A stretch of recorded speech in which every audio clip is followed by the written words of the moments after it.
Good morning. You're welcome to News Morning here on TV3. I am Enyunam Haliga, coming up in a few minutes. Court of Appeal orders Bank of Ghana to restore operating license of GN Savings and Loans. Majority in Parliament touts good governance and growing economy as minority laments alleged crackdown on opposition commentators as Parliament resumes.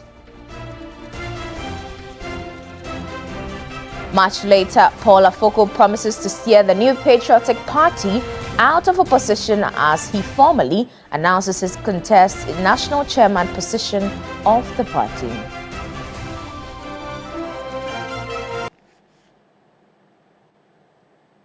We'll start off with some legal stories as the Court of Appeal has by a unanimous decision restored the license of GN Savings and Loans Company Limited. That was after a three-member panel of the second highest court quashed the decision of the High Court, which upheld the revocation of the license on the grounds that the decision to revoke the license was unfair and unreasonable. By the judgment, both the decision to revoke the license and the High Court's decision to uphold same has been quashed. The court ordered the receiver should also hand over possessions, management and control of the asset and other activities to shareholders of the company. On January 4, 2019, GN Bank Limited was reclassified as a savings and loan company and consequently renamed GN Savings and Loan Company Limited. 7 months later, on August 16, 2019, the Bank of Ghana, under the leadership of Dr. Ernest Addison, revoked the operating license of GN Savings and Loan Company Limited and appointed Eric Nana Nipa as the receiver as part of the bank's banking sector's cleanup exercise. The same month, Group Indum, owners of GN Savings and Loan Company Limited, led by Dr. Pakwesi Indum, challenged the revocation of the license in the High Court in Accra.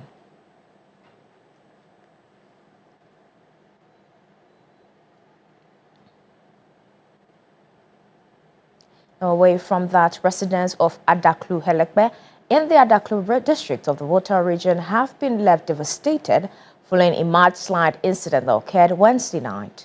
The incident has caused a significant destruction of a basic school and other several structures at the foot of the Adaklu mountain. 2 persons trapped in the debris were also said to have sustained various degrees of injuries. A correspondent, Faisal Abdul Idrisu, visited the area and has filed this report. The Adaklu mountain is one of the most visited tourism sites here in the Volta region. But last night, it served residents here some bitter pills. Rocks up the mountain, heavy ones of course, rolled down with mud and destroyed a school down here. And as you can see from the shot, that's the pathway it created all the way from the top. Rocks rolling through that pathway to the school where it caused an extreme devastation. The incident followed a heavy downpour that lasted between 2 p.m. to 8 p.m. on Wednesday. Jacob Radicop, who owns and manages the Kingdom School of Leadership, recounts the happenings and the extent of damage caused to the school and some other properties. In the evening, the rain increased around 6 o'clock. I was out just monitoring, see where the water was flowing. I was right there at the top part there by the house. I walked in, I was in for maybe 20 minutes, and then we heard some noise. I walked out, and all the mud was just coming down. Right from the mountain? From the mountain, yes, between the 2 houses. And actually, rocks and trees have come into the small house on the one side where the lady and the boy were trapped. The house is gone, and then 3 vehicles. Had something like that some years back, and on this side as well. Here we sometimes have water coming down, quite a lot of water. Water from the mountain? Yeah, but we kind of have like a gutter, the way the water will flow, so we try to protect so that it would work well. But this one, it's more than gutter. Some residents say they are living in fear. This is not the first time, but this very one is so devastating. And so we want government to conduct the necessary checks and tell us whether it is still safe for us to stay here. If it is not safe, they should find a way to evacuate us. This is one of the vehicles mangled in the disaster last night. It's a Toyota Highlander. Now on the right is this residential apartment where I'm told the woman and the son were trapped. It is also almost completely destroyed. But on the other side, I can count 3 more vehicles, including the school bus, that have also been extensively damaged. Fire officers and NADMO officials have since declared the place a danger zone and urged residents to stay away. So for now, with the DC and then NADMO, we declare the place to be a danger zone. It's a disaster zone. Nobody's supposed to go there, apart from the owner of the premises, who can access some few things, and after that, he himself will not get access to the place. For now, there is no electricity there. ECD has disconnected them.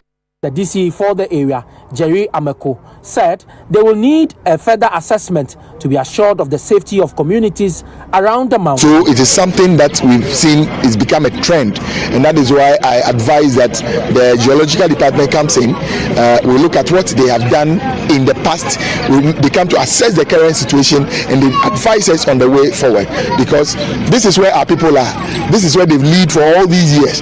If it is still safe for being here, fine. If it is not safe, we get the technical advice and then we take it from there. The incident here last night may just be a prelude to a much bigger disaster in waiting, given the fact that several other communities are still situated right at the foot of the Adaklu mountain. But the question is, where do we go from here? Do we take these as one of those normal disasters, or we'll give it the attention it deserves and then prepare ourselves for any further eventuality? Faisal Abdul-Idrisu, TV3 News, Adaklu. Now, Parliament has resumed with sharply different assessment from both sides of the House. The minority raised concerns about Dumso, economic and governance accountability, while the majority pointed to recovery with some 48 bills, 26 instrument and possible constitutional amendments expected. My colleague Noble Crosbyanan has more in this report. The minority, in its welcome statement, wasted no time in launching a scathing attack on government, accusing it of presiding over hardship and unanswered accountability questions. The minority first held government over Dumso, the Bank of Ghana losses, IMF supervision, and arrest over political speech, arguing that these reflect hardship, they reflect weak economic management and threats to free expression. What we witnessed during recess was a government that drove our central bank deeper into historic losses, brought back the darkness of Dumso, and sent armed officers to arrest citizens for sales, handed $1 billion national assets to the president's own brother through a process it cannot defend. They also demanded answers on attacks on Ghanaians abroad, calling for stronger diplomatic action and a full parliamentary probe. This is not the first time Ghanaians have been attacked abroad. It will not be the last unless we build systems that can see danger coming. The ministry must establish and present to this House a formal early warning and early response framework for the protection of Ghanaians outside our borders. Meanwhile, Majority Leader Mahama Yariga pushed back against the minority's gloomy assessment, insisting that government has restored economic confidence. The last 1.5 years of economic management establishes the point that our economy does not lack. Our economy has only suffered from decades of inefficiency, waste, graft, and corruption. I can say with confidence, Mr. Speaker, that in the aftermath of our exit from the IMF program, the takeoff of the 24-hour economy will be accelerated to create the jobs we promised the youth of this country. Mahama Yariga also cited Ghana's World Press Freedom Index ranking to counter the minority's claim that free expression is under attack. He further defended the judiciary, cautioned against attacks on the courts. The recently released 2026 World Press Freedom Index tells a story of remarkable institutional redemption. Ghana has made a monumental leap. I stand before you to celebrate a profound democratic resurrection. The judiciary has come under attack by no less a person than the new Patriotic Party Minority Leader, Honorable Alexander Foyomakin. Let me repeat a caution given by this very Minority Leader in this chamber, that when you are not satisfied with a decision of a lower court, you appeal and seek redress in a higher court. In this day and age, we must strive to be consistent because records are kept of whatever you have ever said. I want to assure the judiciary that we on this side of the House have their backs covered. Well, both sides urged MPs to be punctual, to be present, and to be committed to the work ahead. Noble Crosby Annan, Parliament House, Accra. To some political stories now, as the former national chairman of the opposition New Patriotic Party, Paul Afoko, has officially announced his intention to contest again for the party's top executive position, promising to reunite and rebuild the NPP following its disappointing performance in the 2024 general elections. Addressing regional executive members of the Council of Elders and Council of Patrons in the Greater Accra region, Paul Afoko said the NPP has lost significant political ground and required experienced leadership to restore the party's fortunes ahead of the next elections. Paul Afoko says the current state of the New Patriotic Party should concern every loyal member following the party's poor showing in the 2024 general elections. He officially announced his intention to contest again for the position of national chairman when nominations are opened. At the moment, I am going around the country, not campaigning as such, but reconnecting with the party leadership at regional level. The state of the party today is not the best. We have lost a lot of ground. All through the years that I have been silent, that was a deliberate decision I had made. Of course, there was pain at the time. I could just stay off and go join the Council of Elders and just stay there. But I thought, no, we need to actually deliberately implement some of the things that I had started and hadn't finished, and some that I had done and finished, and we could replicate that again.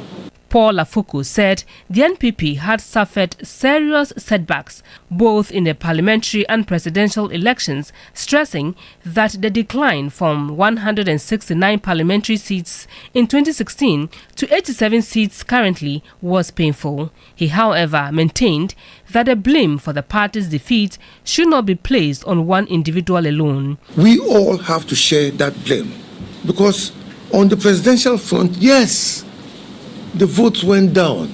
But that was because Ghanaians were no longer listening to us. Even internally, our people, we lost a lot of our people. We are MPP. And if we don't unite, we won't see power. Because from the divisions that happened, we started to whittle our votes till we got to where we are today. The former chairman outlined what he described as a 3 R's agenda: reunite, rebuild, and recapture, as his strategy to reposition the party for victory in future elections. He further appealed to party executives to support his bid, insisting he has the experience and capacity to help the NPP return to power. I have come to ask that you support me. I would just plead that, looking at my record, that I believe in results. I believe I have the capacity to support our party in opposition, just as I did last time, to raise funds, to push our agenda. And this time I hope I'll see, not only see the promised land, I will enter it with you. Paul Afoko previously served as national chairman of the NPP before his suspension in 2015 amid internal party disagreements. To save Ghana. Away from politics now, a passenger train traveling from Tema to Accra collided with a cattle on the Havana stretch of the railway. The collision derailed the train, leaving passengers stranded. Joseph Armstrong visited the scene and has filed this report. The accident occurred at about 7 a.m. on Thursday, May 21, shortly after the train departed Aveno station en route to Odo station. Passengers on board were compelled to alight immediately after the accident, as rail services on the corridor were suspended. Engineers were later deployed to the scene to begin repair works on the affected section of the rail line and restore normal operations. We have to assess the degree of component that has spoiled and also the maintenance works involved in it.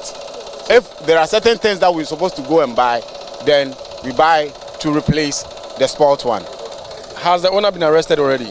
Apparently, we've not found the owner yet because the car was tied on the track, and when such a thing happened, they all despair.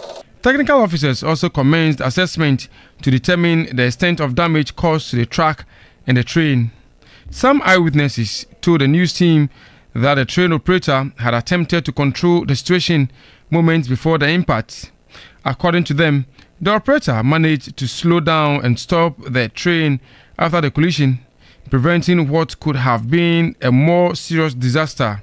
It's a big cow. It's a big cow. I think the day before yesterday, somebody came and bought it 450 million old CDs. 450 million? Old CD. Somebody come and 45,000. 45,000. Somebody come and bought it like that. The person say 600,000. So it's a big cow. Somebody offered to buy this cow for 45,000. 45,000. And the owner refused. The owner refused. Sometimes it is a train they come, train they give on. Now somebody too they cross the road. It's not fine. Others took advantage to rush for the meat. I'm waiting for the meat. The head is there for under. Yeah, because of the head we are there here. The accident brings to the fore the disregard for safety and the non-enforcement of laws in the country. Several sections of railway lines have been invaded by encroachers, with authorities doing nothing to address the situation. This incident should serve as a wake-up call for drastic action to avert a future disaster that could lead to loss of lives. People are having their knives ready to get a share of the cow that has been trapped under the trail line. Hopefully we'll see the owner of the cow, and then the necessary sanctions that needs to be given to him will be given to him to deter people in future from allowing their cows to cross the rail line without control. Joseph Armstrong, Go Adaklu, TV3. To the Ashanti region now, where the Kumasi Metropolitan Assembly is exploring a major waste-to-energy project as authorities race to address mounting pressure on the city's only final disposal site. The initiative, spearheaded by the Asantehene in collaboration with Canadian experts, seek to transform waste into electricity while reducing the growing environmental and health risks at the OT landside field. For years, the OT landfill site has served as Kumasi's main final disposal point for waste.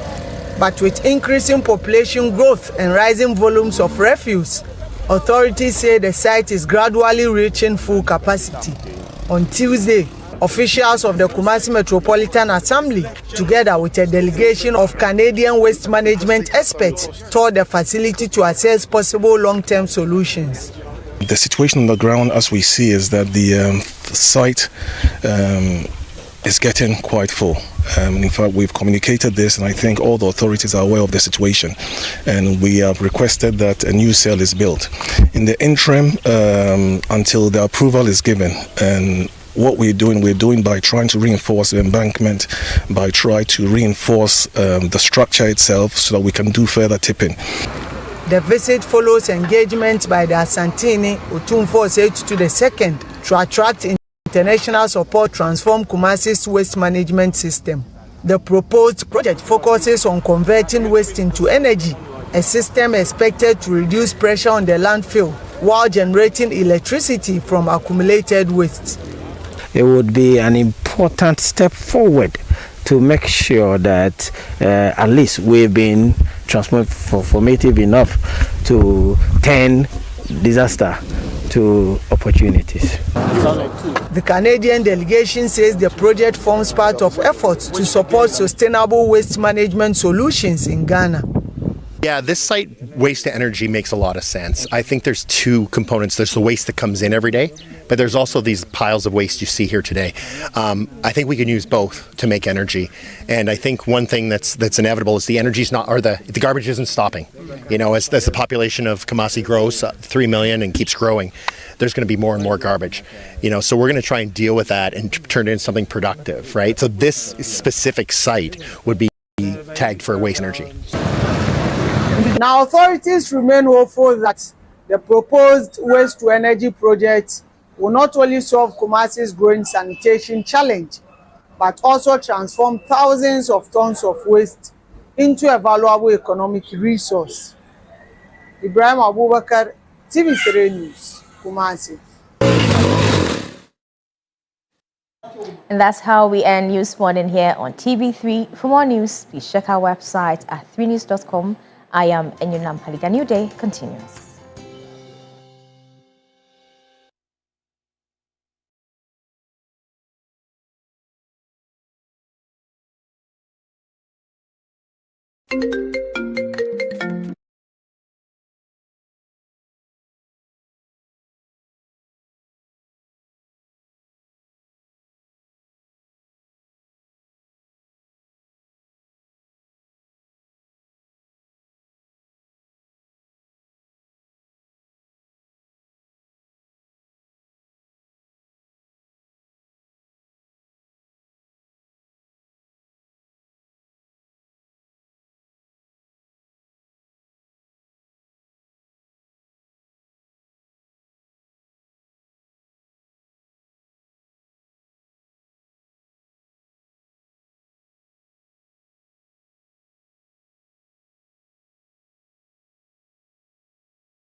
The Everton player, when he scored that decisive goal against Man City, that ensured that Arsenal won the league.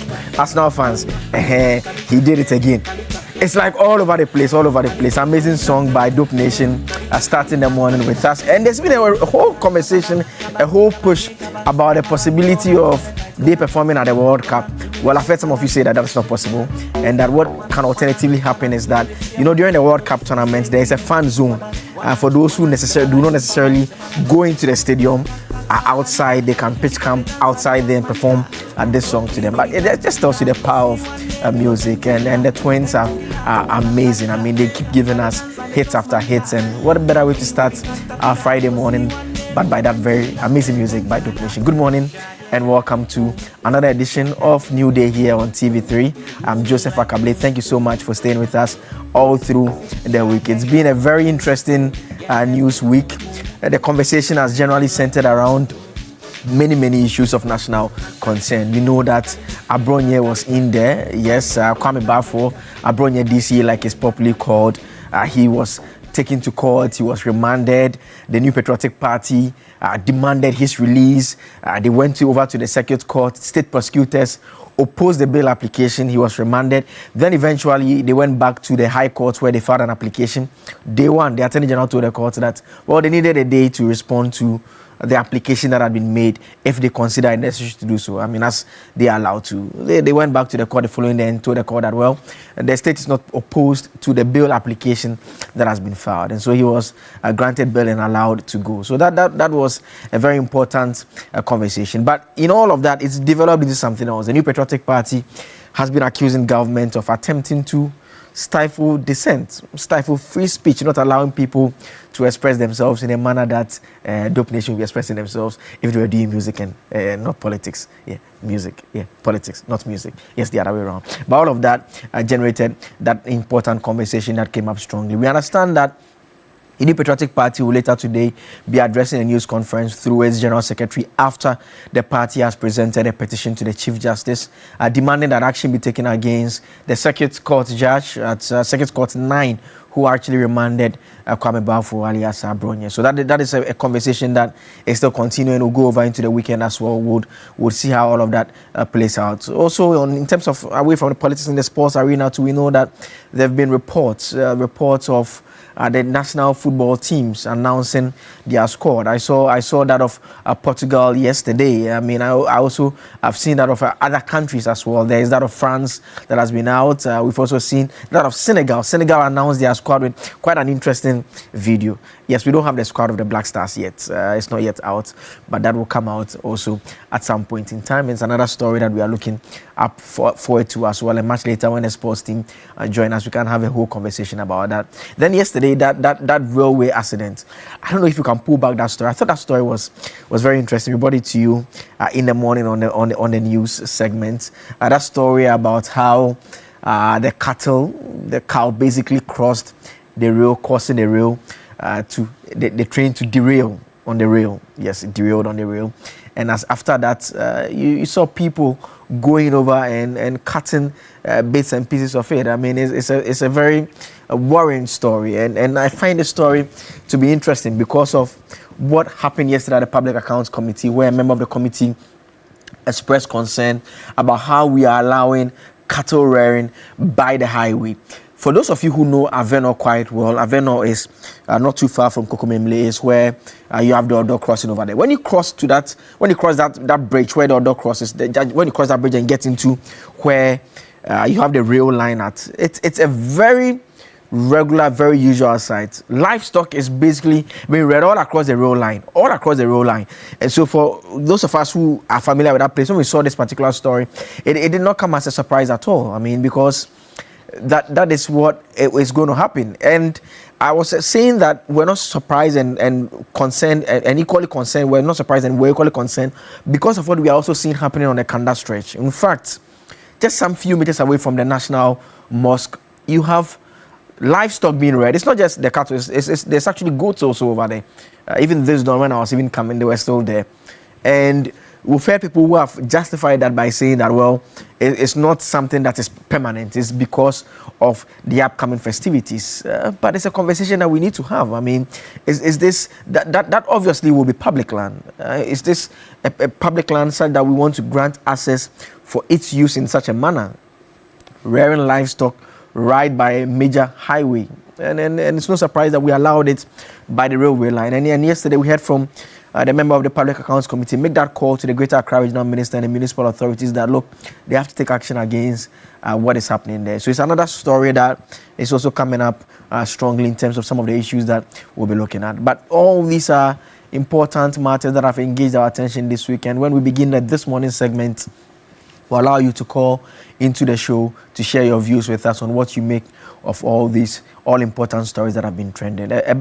Much later on, when we settle into the big issue, we'll discuss two main topical issues. We know that the New Patriotic Party, they have been speaking on an important subject matter. The flag bearer, Dr. Mahmoud Bawumia, says the party is ready to govern the country once again. I mean, this is barely 2 years after the Ghanaian people went to the polls and decided that enough of the reign of the New Patriotic Party after 8 years. They felt that John Dramani Mahama should be allowed to come back into the saddle and steer the affairs of the country. And barely 2 years on, the MPP flag bearer, who led the party into that defeat, who will be leading the party into the next election, is saying that the party is ready to govern the country. The question on the minds of some are, what has changed so far? I mean, has the MPP learned its lessons?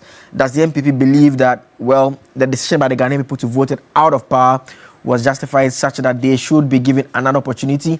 And when they are given the opportunity, are they ready and willing to do much better than they did previously? So it's a subject matter that will engage our attention this week. The regular Friday team will be joining us for the all-important discussion. Then the second issue is a big news that came up yesterday. The Court of Appeal sitting here in Accra has delivered that decision that effectively enables GN Savings and Loan to have their license restored. We know that it used to be GN Bank. It was downgraded to GN Savings and Loan when concerns were raised about their inability to meet the minimum capital requirements. The team over there took the matter over to the High Court. In fact, it danced through the courts. It even went, an aspect of it went all over to the Supreme Court. Then the Supreme Court gave it the opportunity to come back to the High Court as well. And so it was very, very important that the matter was still pending in the courts with the opportunity for the matter to be litigated at the Court of Appeal. Now the Court of Appeal has rendered its decision. We do not know whether the Bank of Ghana will be seeking to take the matter back to the Supreme Court for some determination. But for now, it's a decision in favor of Dr. Pakwesi Ndum, the founder of GN Savings and Loan. You see him there in your shot with his legal team and signaling that the lawyers can go ahead and speak. And so those are the two main stories that will engage our attention when we come back for the big issue much later. We'll be having a mini jackpot this morning on Cash Out, a mini jackpot this morning. We'll be giving 2,000 cedis to 3 individuals, and it's very simple. Over the weekend, I met someone who last weekend was telling me that he was just listening to us talking about it, and I was saying it was very simple, so he just did it. Well, just pick your phone now. Dial *439#, select option 8, which is the MG jackpot, and you get a chance to participate in it. You'll be asked the number of tickets you want to purchase, and the advice always is to improve your odds by at least doing 40 tickets, at least 40 of them, because the guys in the back room, all they do is that they click a button, and when they click a button, they have the chance to stop a number at random, and that number could be yours, but it's a pool. So when your number is in there multiple times, you have the chance to win. So it's a mini jackpot, 2,000 cedis for 3 individuals. Dial *439#, select option 8, and you get a chance to win. Let's get into this morning's segment now. And this morning we are discussing education. And in parts of the Adan West District, access to quality education remains a major challenge.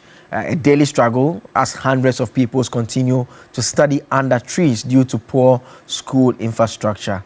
At the Pechiche Kope DA Basic School, the situation worsened after a heavy rainstorm on Sunday, May 17, when the rainstorm destroyed the only classroom block serving the entire school.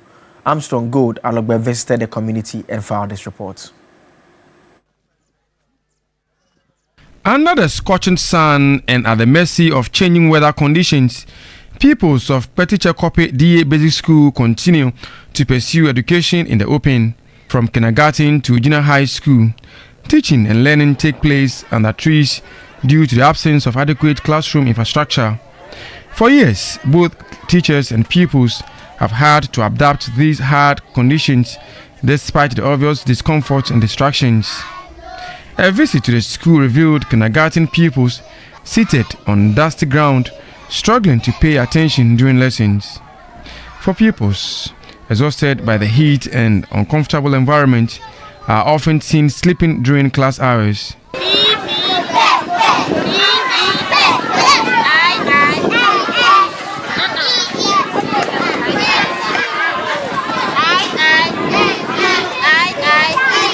Just a few meters away, other classes are being conducted simultaneously without any form of partition or sound barrier, making concentration difficult for both teachers and learners. But the situation took a dramatic turn on May 17 when a heavy rainstorm ripped through the community and brought down the school's only classroom block. The collapse has left pupils and teachers with no option but to rely entirely on outdoor learning spaces. Residents fear the situation could force many children out of school if urgent intervention is not provided.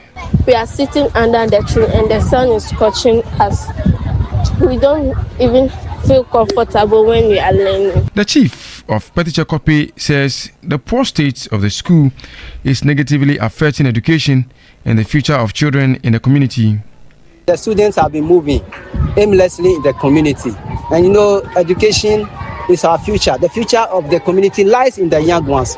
So without education here, we don't think that we can produce any proper people to handle the affairs of this country. Because there is no place for them to sit. They leave the school, go and then join their boyfriends and girlfriends. At the end of the day, we have a lot of people dropping out of school as a result of this pregnancy.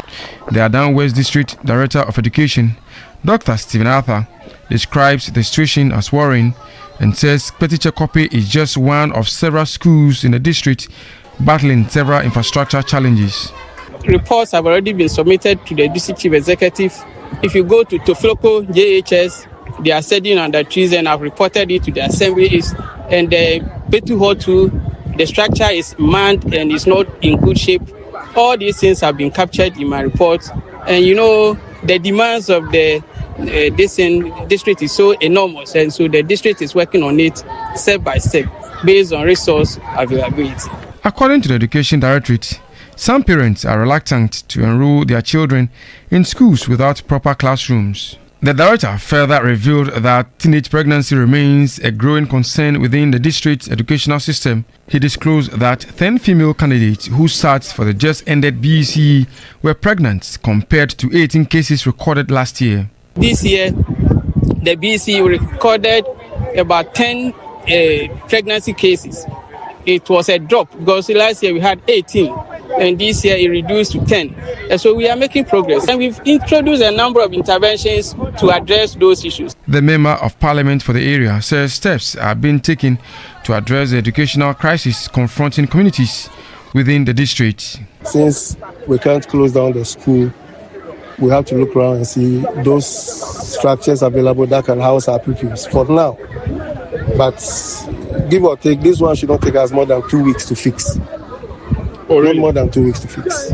Within 2 weeks, we'll fix this structure. Sure.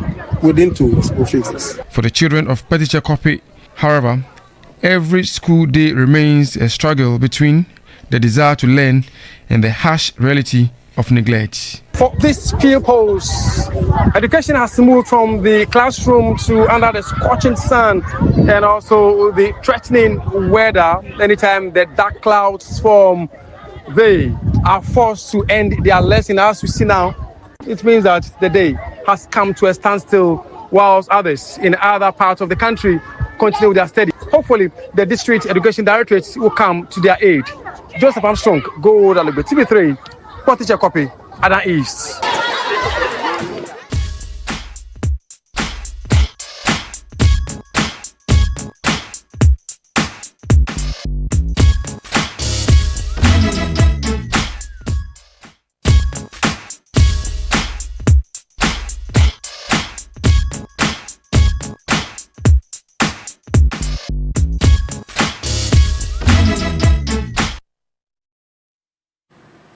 interesting story there put together by Joseph Armstrong Gold Alogbe, and he joins us on the telephone line this morning for a bit of a conversation. Good morning, Armstrong. Thank you so much for joining us. A fantastic story you put together there. I mean, first question is, I mean, we know that for many other places, students tend to have options of which school to attend. What is the general education situation in the area? Do students have options beyond this particular school?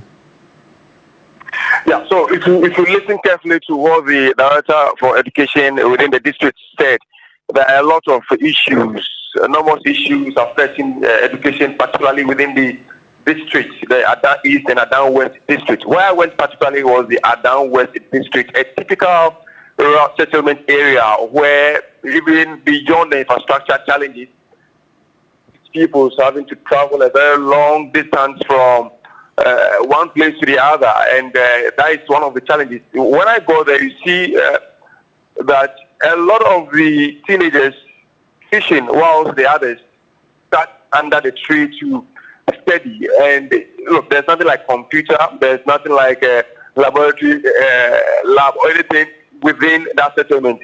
The teachers for come to school even itself was a challenge.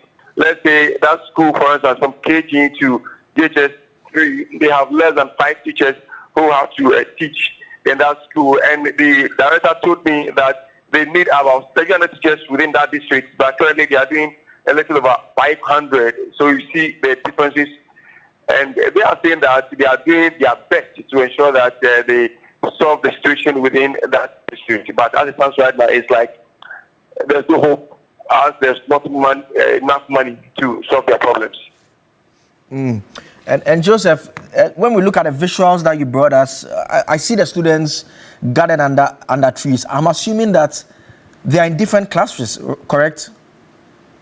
Yes, from KG to JHS 3. Okay, so how exactly are lessons conducted in that situation? Because the way they are under the tree basically means that if one class, maybe KG, they are doing science, the other class will potentially be doing mathematics. I mean, how are they able to ensure that the students are paying attention in their respective class and respective subject matter, and there's no interference, because they are basically all lumped together, as we can see from the visuals? So if you watch the visuals closely, you see while teaching was ongoing, some of the pupils were sleeping. They slept to the sense that no noise will wake them up. That should tell you the level of distraction and the level of confusion that goes through the minds of these pupils. All the classes have their lessons at the same time, and each person is doing their own thing, no concentration, and you see them just walking around just like that. There's no coordination, nothing. The teachers themselves are as confused as the pupils that sat in that school, and it also reflects on their performance level in the last DEC results as one of the poorest districts within the Greater Accra region. And also beyond that, that district has also been described as the poorest in terms of economically and financially, and they are not just doing well. And for the DC and the MP for that area, they said to me that's what they inherited from the previous administration. So they are doing their best to see how they can bring some life into this district as it stands right now. And finally, Joseph, in terms of the interaction with the authorities over there, do we get a sense of something that is to be done in the immediate period, immediate time to deal with this problem, or at least alleviate the situation a bit for the students? According to the DC, within 2 weeks, he will be able to fix the broken school block, which I know is almost impossible. Well, maybe his leg is standing on some stone, so hopefully he will get to fix that soon. But the true issue is that beyond that school, we have other schools, I'm told, at Afoko, also not too far from that area, and other rural communities along the area. They all study under trees, and the director, Dr. Stephen Arthur, told me point blank that he has captured all these in his report over the years, but not much has been done to solve the situation in that area. So it appears when it comes to education in rural communities, not just in Adan East and Adan West alone, but beyond Adan to other rural communities, appears you are not paying enough attention to education within these settlement area, which is why you see most of these people dropping out of schools. Those who want to get pregnant. How can we have about 18 children getting pregnant, sitting for the DEC 2 years ago, and this year 10 females? And we think it's funny. We think it is okay for us to live like this. I think it's about time the GES pay more attention to schools within the rural communities, particularly where I went. That is the Portiche copy. Nothing is happening in that area, and this guy is not taking. We'll have a bigger problem in our hand. All right. Keep your eyes on that particular story for us. Many thanks to you, Joseph Armstrong Gold Alogbe, for bringing us that fascinating and disturbing story all the way from our down west situation there. And it's one that we are talking about this morning. You can call into the show and share your views with us. I remember a couple of years back, I think about 10 years ago, there was a whole national conversation about schools under trees and the need to deal with it and eradicate completely schools under trees. But I mean, over the period, anytime the cameras and the microphones are taken out of the capital, and we're interested to know that this is actually here in the Greater Accra region. I mean, it's within the Adan area, within the Greater Accra region. And whenever we go out, we even see that, and we are staying right here in the capital region, and we are seeing this playing out as well. So let us know what you think about this. You can call into the show and share your views with us on this disturbing story. We have our first caller on the line. Good morning, Alhaji. Thank you so much for joining us this morning. Joseph. Yes, Alhaji. How are you? I'm very well, Alhaji. How is Cookie? She's well. Yes, she's doing well. And now she called Beaches and Bella and entire workers for the TV3. Let me send my wisdom to Get Fund Deputy CEO and beg him they should look about this kind of program. Honorable Alasan Swale Hudandawa, he is the Deputy Get Fund CEO. I think they will resolve this program for us.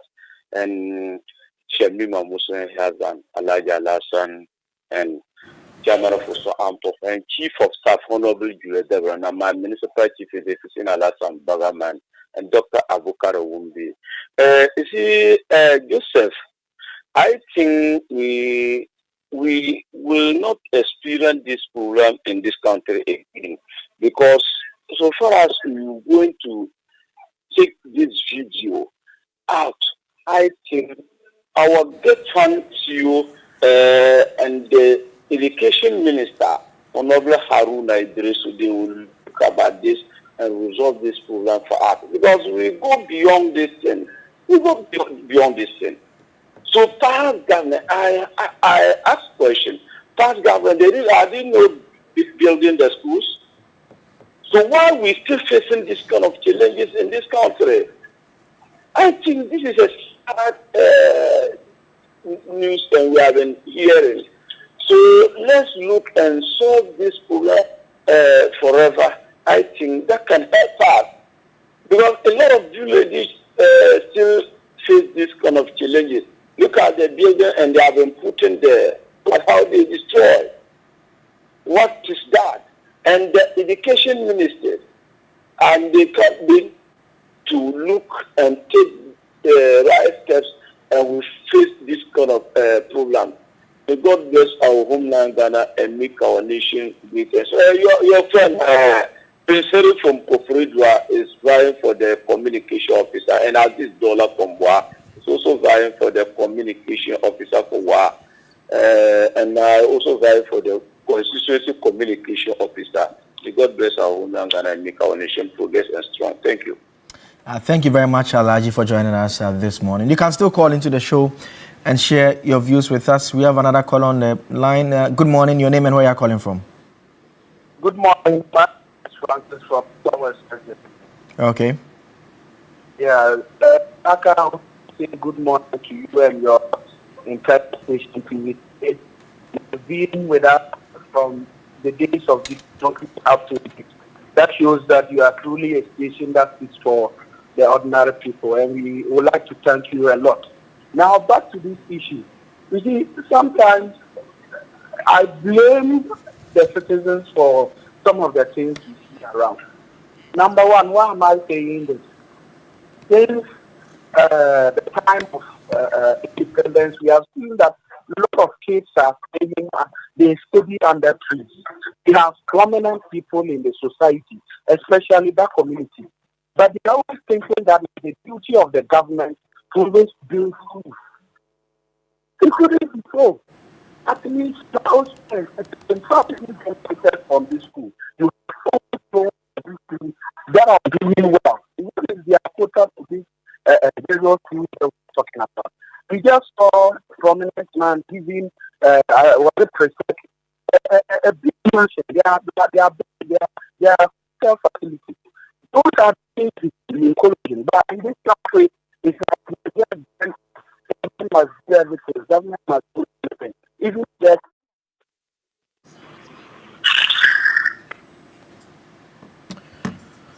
Unfortunately, we lost him there. We have another caller joining us on the line. Lopez, you are calling from Kleko. Good morning. Thank you so much for joining us. Yeah, good morning, Babaru. Joseph here. How are you doing? I'm Gakwa. Hey. Joseph here. Hello? Yeah. Yes, go ahead. Yeah, but you have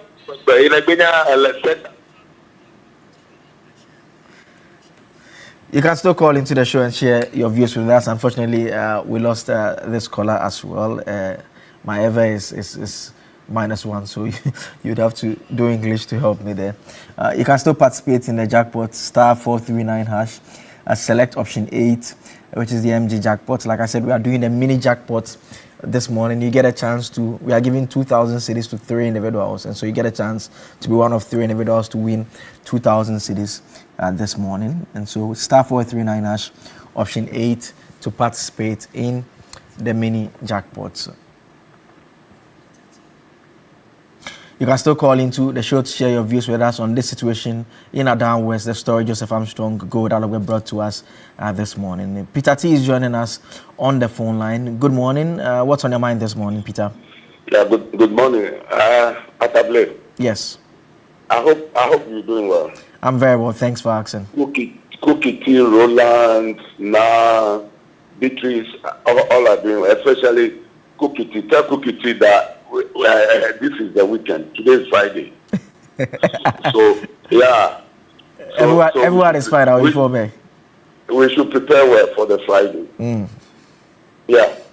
Let me seize your medium, the opportunity of your medium to express my greetings to Alhaji Yaya Kundo. You know, he's the liaison officer, National Security Operations, and then Alhaji Mahdi, National Democratic Congress. You know, he's the director for election, and then Mr. Emmanuel Ashalitete, Greater Accra Regional Liaison Officer, National Security.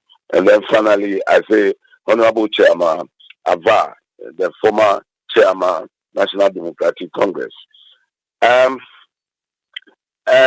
Akable, you see, this issue about our school infrastructure and its implication and what we are facing today about rainy, and then you see the facility, pulled down, broken down by the rainstorm. I think that the only thing we have to look at carefully, it is the foundation level, and then also the materials that are composed to get these facilities for the students.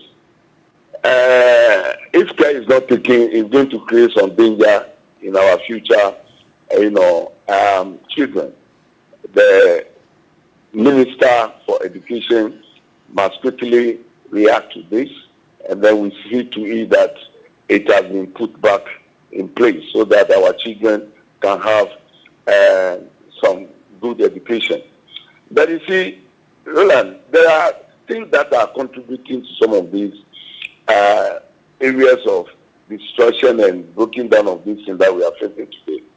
We look at the previous administration, especially under the NPP administration.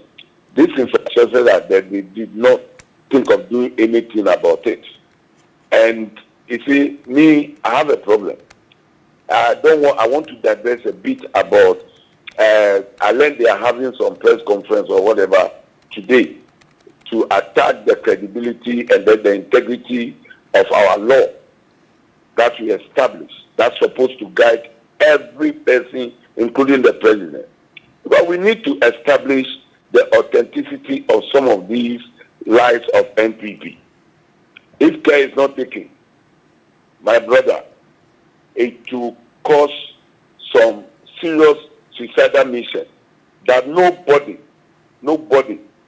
can stand for it, because it will have a future consequences for our elections and any development that we want to do.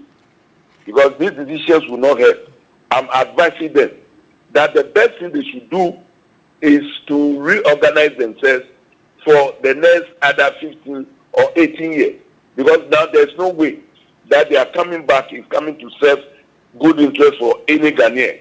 These decisions they are taking seriously may spark fears and tension in our future political development, because it doesn't augur well and it does not serve any good interest. Thank you very much, my brother. Thank you very much for calling and sharing your views with us. We do have another caller on the line. Good morning. Your name and where you're calling from? Hello, good morning. Yes. Joseph. Yes. My name is Prosper. As I said, I'm calling from Kando. Okay. It is quite devastating looking at our young children under this kind of condition. Please, it is about time our leaders begin to act swiftly. We shouldn't have reached this level. I know they knew that this was the condition of the school, because looking at the block, it's like the place is even uncompleted before it was ripped off by the rain. The MP said he is taking 2 weeks to solve this problem. Please, I want you to follow up on this very story. Few days ago, you broke out a story on Volta Technical Institute. I don't know the state of that situation now. That problem has been there more than 5 years. Joseph, anytime I use that stretch to hoe and I see students moving, searching water, sometimes they go far beyond where you captured. It's quite fascinating, bro. So please, follow up on some of these stories and make sure that it doesn't end on the screen just like that. Follow up and make sure that the work is done. I think when you put them on their toes, the right thing will be done. We have a lot of these stories within the system. So please, thank you for the good work being done. I wish everybody all the very best. All right. We have another caller joining us from Koforidua. Harry is on the line. Good morning. Good morning, Joe. Yes. We thank TV3 so much for the great work you are doing, and I am so impressed. You keep bringing issues up that borders on national interest, and I would like to say this passionately, that as a nation, what are we doing? Where are we heading? Because these issues started repeating from Jerry's time.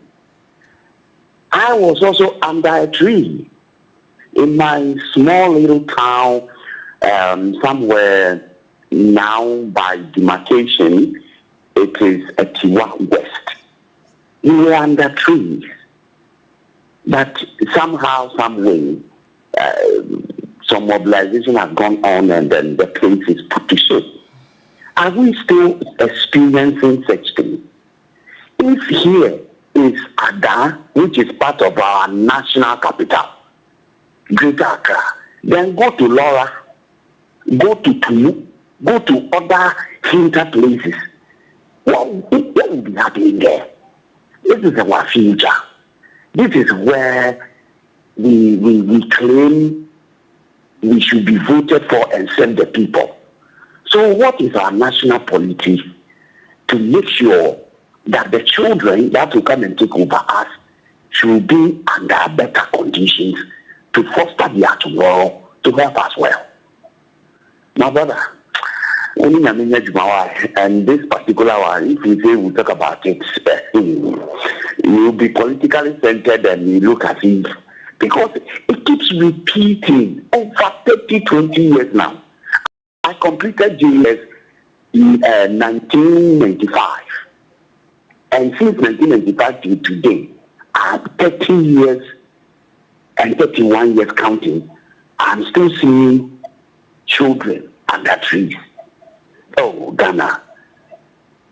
Let's represent ourselves well on the international community. Thank you. Thank you very much for calling and sharing your view with us as well. We have some more callers calling into the show to share their views. We have another caller. Good morning. Your name and where you're calling from? Good morning. I'm calling from Upper West. My name is Yakubu Abubakar. Okay, Yakubu, go ahead. Yeah. All right. Thank you very much. I will use your platform to greet Donla from Wa, and then the traditional Parliament chief, Alhaji Yusuf Abubakar, for their good work they have been doing in the Upper West region. In fact, this you are seeing now, it's we individual. Why am I saying this? Because if they wanted to vote, the MP will come to the area. If you vote for me, I will do this, I will do this, I will do this. But after they vote, you know that you are not the person who will do that work. And you promise the people that you will come and build school for them. They voted for you. You went to Parliament.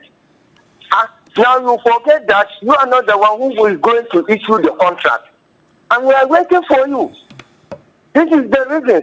And some of us is not helping the community. One person can build these classrooms, but he will not do. Waiting for only the government to do it. That's why we are not developing. Thank you for your patience. Thank you so much for calling us. We have another caller from the Upper West as well. Good morning, your name? Hello, good morning, my brother. Yes. Hello, good morning, my brother. Yes, good morning. I can hear you. Go ahead. Your name and where you're calling from specifically? My name is Kumasi. Okay. You can go ahead. Yeah.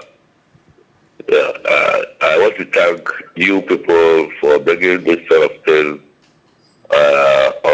on light. Yes. It's pathetic anyway. Just like everybody's saying, our leaders are just working for us. I would also suggest that philanthropists like Ibrahim Baba should take interest in this particular thing and intervene. These are the sort of things people should be doing for humanity. Yes. And then to support I feel so bad this morning. I never knew things like this still exist. I never expected to see this kind of thing. But you have done your work, and then philanthropists should come into this. Looking at the literature they are using, it tells that government or education ministry is aware of this. How does it take to build just a shelter for these people? Oh, it's pathetic. So bad.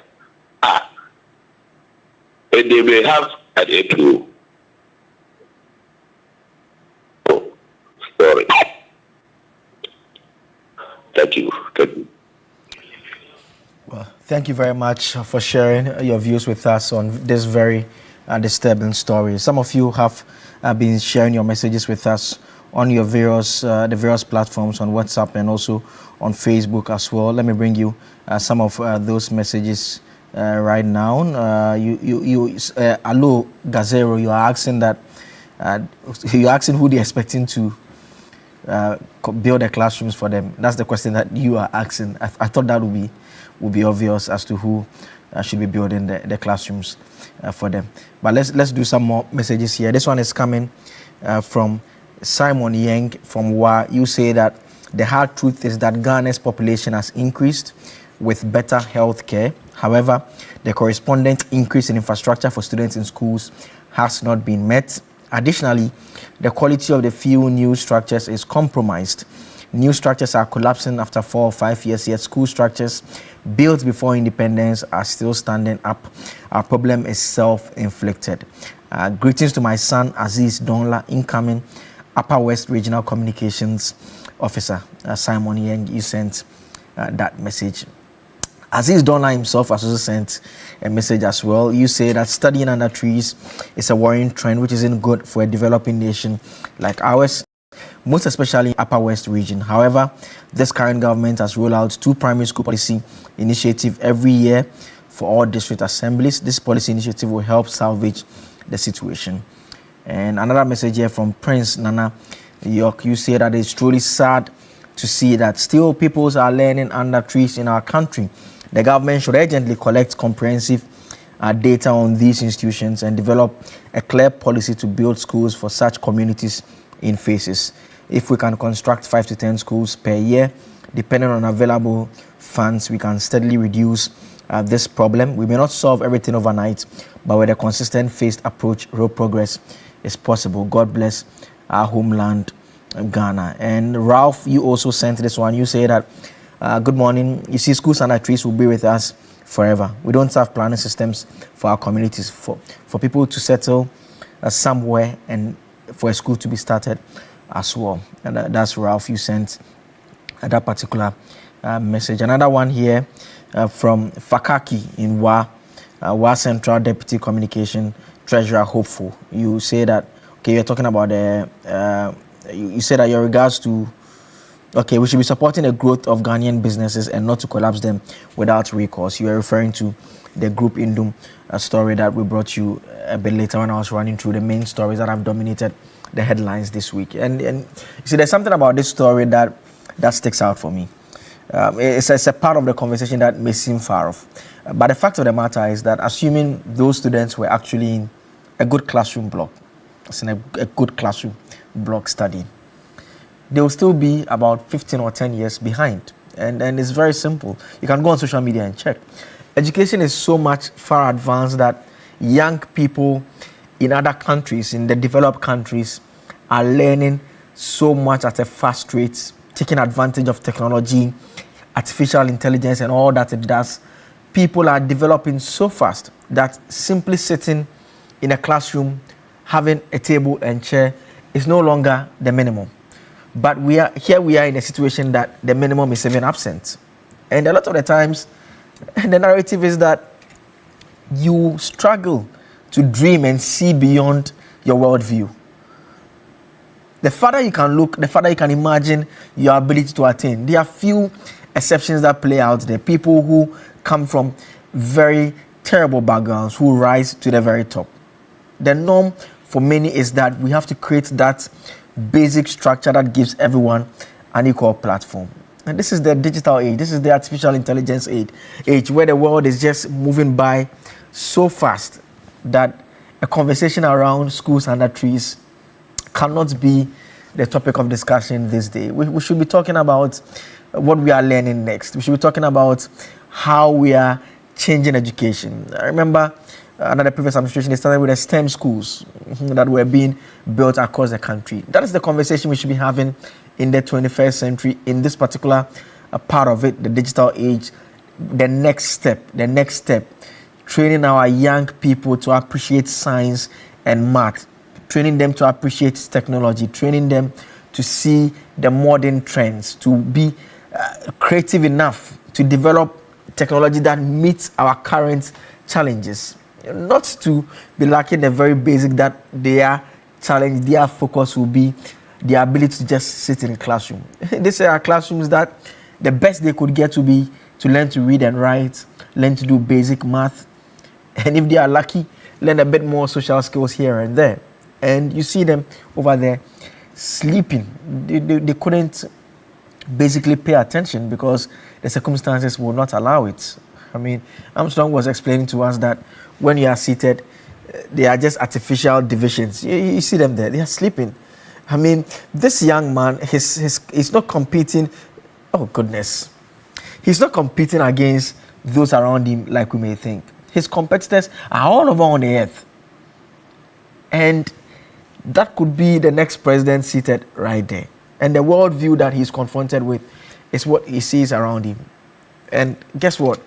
His immediate thinking of what solutions will be constructing classrooms and ensuring that the classrooms are properly separated to enable the students who are in his situation, not to be in his situation. The world challenges are beyond that, but that is how limited a worldview we are feeding people at this age with, at this particular stage in their life. I mean, for those of you who love philosophy so much, you'll be familiar with Plato's famous allegory of the cave. People who are kept in the cave for so long, in the darkness, where all they're able to see, no light in the cave, all they see are shadows, people talking and moving, and they think that the voices they are hearing are coming from the shadows. And he makes the point about if some of these individuals manage to escape from the cave and they go out there and they see light and they see human beings and they see that the shadows they are hearing from are actually physical human beings. He said, imagine those people go back into the cave and they are trying to convince those in the cave that there are light, there are colors, there's white, there's red, there's green. It's not all black like they are seen in the cave. He says, imagine how the people in the cave will laugh at them and how they will not believe them. And Plato makes the point that that is their worldview. So seeing beyond the worldview is so difficult, and that is how it's very important for government, stakeholders in the education space to step up and ensure that we give our children the very best in the 21st century. We cannot be dealing with schools under trees in this particular age. So it's very unfortunate that we have to discuss this. And many thanks to Armstrong for bringing us this particular story. And thanks to all of you for calling and sharing your views with us. We do hope that some solution will come their way. They promised that 2 weeks we'll be keeping tabs on this particular story to ensure that some solution comes to these students to deal with the situation once and for all. You can still participate in cash out despite the challenges that we are being confronted with. We are still in a mood to give out. So dial *439#, select option 8, which is the MG jackpot, and you have the option to be part of the opportunity to be part of 3 individuals to win 2,000 cedis each. As always, pack up your day the Milky Way with a rich, smooth taste of peck milk shortcake. It is a pure delight. That is all time will allow us for the This Morning segment. We'll take a quick break. What music are we playing? We should play something nice for people to calm down and everything. We'll take a quick break. When we come back, we'll have the Big Issues segment. We'll be joined by the panel. D Crime says Coco Sakura. We'll be right back.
specifically for this segment. So that see some of the students who are basically asleep under the tree there. You see them, they'll come up in the shot very shortly, and that's why we're complaining about it. And there are no proper divisions between the classrooms. You see the student is sleeping right over there. It's supposed to be school hours, and two of them are also sleeping. Others are playing. The gentleman is tired. I mean, he's just taking a nap.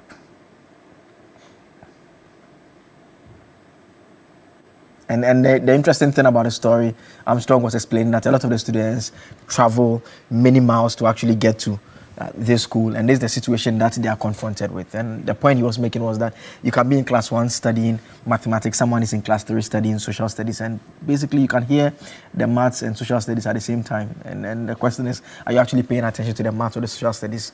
And the only two structures that they had is in your shot now has also collapsed because of the rainstorm that occurred. And so this has even worsened their situation. So more students are now under the tree than previously. And this is what we are contending with. Very sad story there. And so that's why we brought you this story, allowed you to call into the show to share your views with us, those who are now joining. This is what engaged our attention on the This Morning segment. Let's talk some politics now, because at the heart of all the national discussion, the developmental issue, politics is the driver, basically. Nkrumah said long ago that seek ye first political power and all other things shall be added. He was amending the scripture that we are all familiar with, the kingdom of God. But this time around, he says the political power. And then we all know that dance around the political power not too long ago between John Dramani Mahama and Dr. Mahmoud Bawumia. Dr. Bawumia lost, like we all know. He's coming back. He'll be contesting the next election, and he's been speaking. He's been having a stakeholder engagement where he met with the New Patriotic Party's members of Parliament, and he made an interesting point. He says the New Patriotic Party stands ready to govern Ghana once again. Let's listen to the NPP flag bearer, Dr. Mahmoud Bawumia. Meeting at a very critical intersection of our political history. The steps we take from this point onwards will be central to delivering Ghanaians from this unambitious and overpromising and under-delivering NDC government. I want to start by congratulating you for the hard work you have done so far. In the last 17 months, when all has been said and done, you have been the last line of defense and glimmer of hope for the Ghanaian. You have stood and defended our nation and party to everyone's admiration, earning you the accolade, the mighty minority. Well done. Well done, well done. But I have not come only to congratulate you. I have come to encourage you, to strengthen your hands, and to remind you that the role you play from this Thursday is bigger than the number of seats we occupy. You are the parliamentary face of the hope that millions of Ghanaians still have in the New Patriotic Party. You are the expression of the ambition and plans of our party for the people of Ghana. Do not underestimate your place in this moment. In opposition, the minority caucus is not a spectator. You are the first line of accountability, the first line of policy scrutiny, and the first line of reassurance to citizens who are beginning to ask whether the promises made to them were carefully thought through or merely crafted for campaign applause and deception. I believe in this caucus. I believe in your intellect, your courage, your experience, your political instincts, and above all, your love for MPP and Ghana. That's Dr. Mahmoud Baumia, flag bearer of the New Patriotic Party, commenting on the NPP's readiness to return to government and making a point about the role the minority will be playing. And some have already said that this signals that the New Patriotic Party has ended its post-election introspection and is now in a full opposition and campaign mode, very early in this new administration, ready to take on the administration, to hold them accountable. We heard from some of the minority MPs afterwards saying that, well, they are ready to hold the government accountable and show that they can do better in government if given the opportunity. And the question on the minds of some are that, well, is the party actually ready to govern again, given that less than 24 months ago, close to 24 months ago, the people of Ghana decided that, well, enough of the NPP, 8 years is enough, let's do the NDC, let's bring John Mahama for a final term. And the other question is that, with how things have been under John Mahama so far, is the NPP an option that Ghanaians should be looking at, given the performance, the 8 years prior to the John Mahama tenure? All these are questions that my partner will be helping me deal with. Kamaldeen Abdullahi is with the New Patriotic Party, Deputy Communications Director. His Excellency, good morning. Thank you so much for joining us as always. Also joining us in the studio this morning, a fan of the La Liga champions, Ebo Bachman. Ebo Bachman is with the United Party. Good morning, Ebo. Yeah, good morning. It's the one you mentioned, Basa. You have to mention the other team. Drafts. Yes, Abontia. Cape Coast, mysterious. The mysterious drafts. Also with us in the studio is Abraham Amaleba. Abraham Amaleba is Director General, National Road Safety Authority, also with the National Democratic Congress, legal practitioner as well. Good morning, Senior. How are you doing? I'm fine. I'm okay. I'm doing well. Very good. Let me start with Kamaldeen first, and the question I posed just at the concluding part before I introduced you.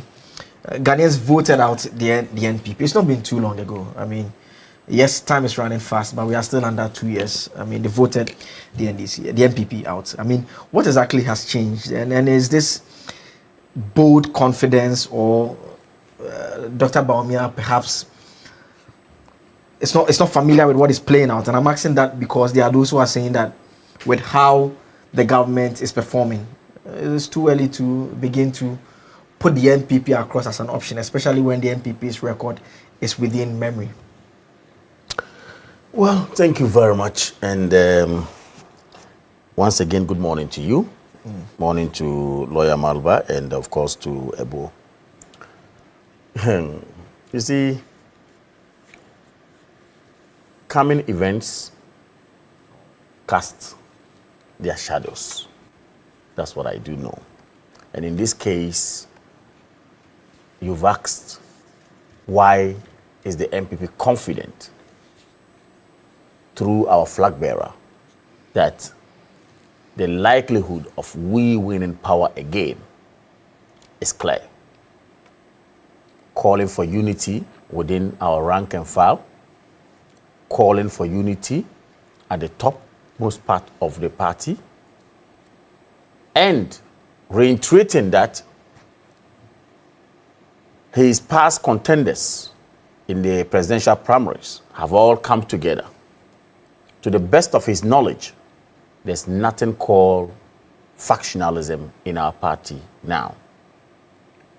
With this, I would say that a very good morning goes out to him, the incoming President of the Republic of Ghana, inshallah, who shall be sworn in on the 7th of January 2029, Dr. Alhaji Mahmoud Bawumia. Wherever you are, I say good morning to you once again. You see?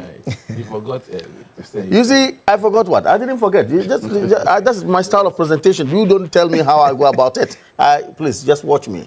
You see? I thought about cutting and say that the poor people, before they wake up. I'll get there. Come out, don't go. Don't mind him, go. You see, we were promised Formula 133. Do you have it happening? 24-hour economy, our flagship policy. John Dramani Mahama went round to tell people that he had made mistakes and that he was coming to correct his mistakes. He admitted, to the extent that the revered Asante Hene told him Well, if you have made mistakes and you're coming to correct your mistakes, why not? Ghanaians are there and watching. They may give you the nod, but when they give you the nod, don't repeat such mistakes again. You ask the question as to why we are confident. It's that simple. The person who said he made mistakes promised the entire country, especially the youth of this country, jobs. And that each job shall have 3 people performing the task. Reference to his 24-hour economy. Brought out a formula called Formula 133. Ghanaians accepted, bought into it, voted. Almost 2 years down the line, a scam. Complete scam, because there's no even a foundation, formality to put it up. When his government spokesperson, when they were in opposition, was asked about 24-hour economy, he said the water seller, even after 6 p.m., can sell. They will make sure electricity is available. They will make sure the atmosphere is conducive for businesses, private or public, to go, what? 24 hours. As we speak, what is the current status of our energy? Let's face facts. What are we? Where are we in terms of power? Where we are is somebody writing Dumso on his Facebook wall and he's been arrested. Dumso is back. That's where we are. So when I tell you that we are confident, these are some of the things that we see to prove that we are confident. The president stood in Geneva, Switzerland, and said that there was an African proverb which says that the one who plants a tree may not be the one to sit under the shade of that tree. I listened to him so well. We were actually, when we were in government, confronted with what? Global pandemic. Global issues. As a result, every single economy in this world suffered because of such situation, including Ghana. And our president made a profound statement that time. What we know how to do is to fix back our economy, but not to bring back lives that are lost. For that matter, we would have to go all out to prevent the deaths. And rather, even if it's going to be at the expense of our economy. Lo and behold, our economy suffered. But after that, the cause to rebound was actually planted by the MPP again. Today, what are we seeing? The economy has actually rebounded. And being back, somebody is claiming credit for a tree he never planted. You are sitting under that shade and you want to call yourself the best person? Why? Joe, I have always said this. I am proud to be MPP because, but for MPP, Malam Yamoransa Road would not have been constructed. We all know what was happening from Carnation going to Yamoransa.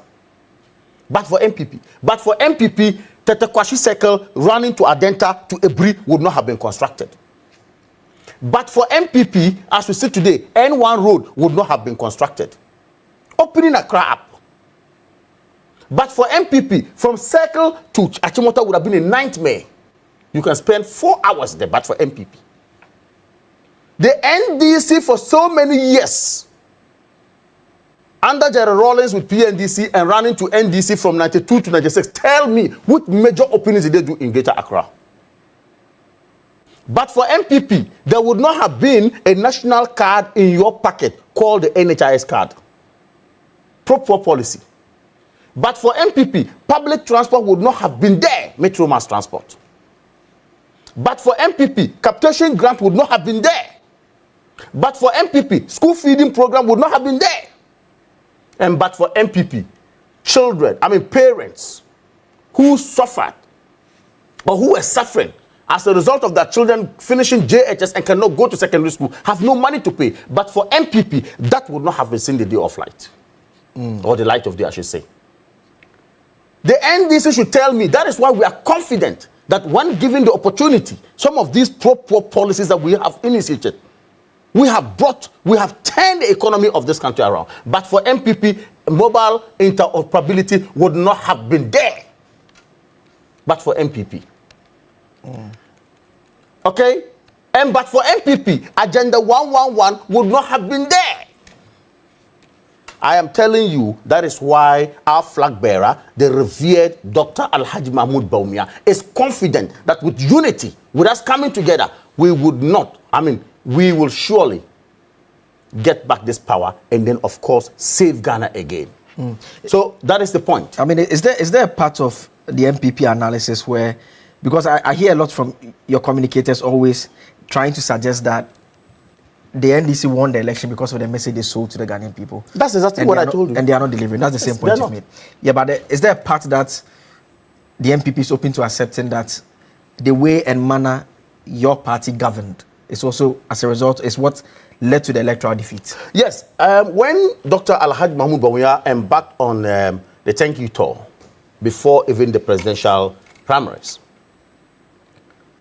he made certain admissions that, look, yes, we have done well. We cannot be perfect as a people. We may have stepped on one or two toes. We may have made one or two mistakes. He made that admission. And if indeed those mistakes were there, I accept responsibility and apologize for same. That is why I told you, John Dramani Mahama, even himself, told you that his first 4 years that he was given made mistakes. And for that matter, Ghanaians should forgive him for those mistakes and vote for him. It's an honorable thing done by most politicians. And I think that Dr. Alhaji Mahmoud Bawumia was being truthful to the people, being honorable to the people, being honest to the people, and accepted that, yes, we may have done X, Y, Z very well, but some parts we might have fallen short. Ghanaians, with the greatest of respect to you, forgive us in that. Okay. There are some who say that the 2 years of John Mahama, if the MPP was in power, things would not have been as they are. John Mahama himself gave you the proverb that the one who plants the tree doesn't sit under the shade. They were planting a tree in 8 When years. they came in, they were sworn in January of 7th of January. The budget they ran with till March was not their budget. It was the MPP budget. No, but I'm saying that you were planting a tree for 8 years. I'm telling you, we didn't plant the tree for 8 years. Of course, we worked for 8 years. But I'm saying that after the external problems that we had, the global shocks that came in, that affected the entire global supply chain, affected economies, including Ghana, we needed to put structures in place to ensure that today we are in a good place. And that was where we planted the tree and the seed. And today, they are sitting under the shade and then making a lot of noise about it. Okay. Let me come to Abraham Maliba now. Abi. Dr. Bawumia says, I can forgive my brother this morning because he wasn't in Ghana. He was in where? Saudi Arabia. He didn't feel what we felt. So, would you be surprised the way he's talking? The man wasn't in Ghana. Didn't just sit here and say that never in our history did Ghanaians insult the army for not staging a coup d'etat because of economic conditions. He wasn't here. So he can speak the way he's speaking. The old ladies who had haircuts, when you collapse the financial institutions, you think they'll be happy the way you are talking this morning? You were not here. They took you out and you were now enjoying somewhere. You've come back to shut your mouth. You are all over the place. Look, Bawumia is talking about, and I'm a student of policy development and policy implementation. What he did was to give policy direction to his party.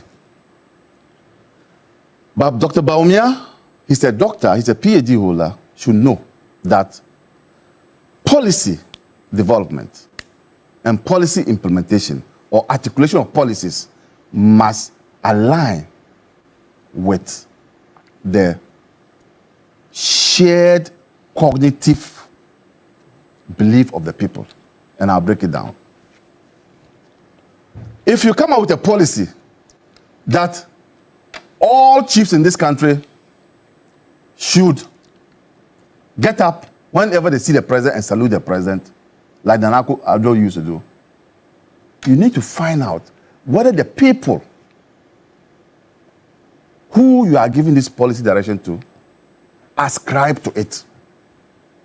Do they believe in it? Do they accept it? If the people don't buy into it, that policy will fail. I've given an example of how your policy should be aligned to the shared, and when I say shared, generally Ghanaians, shared cognitive belief of the people. Here we are talking about the voters. Do you think that apart from the MPP people, do you think this morning as we speak, there's a Ghanaian voter who is thinking about bringing MPP back to power? Having witnessed the kind of governance just 3 years ago, is it after 3 years? It's not even up not. Not up to 2 years. It's not even up to 2 years. And you think Ghanaians are fools? You think when they pinch you like this, you think that you just forget the following day? Kamaldeen is a Ghanaian voter. You asked whether there's a Ghanaian voter who wants to. That's why I told you if you were listening. Apart from the MPP apparatchiks like him, no Ghanaian voter this morning. In fact, if you look at the Ghanaian belief or orientation this morning, they are even talking about who is going to be next after John Mahama in the NDC. That is where Ghanaians are looking at. Nobody's looking at the other side. Because we saw you in power. We saw you in power when this country was turned into what? Bola. Their ratings. We saw you in power.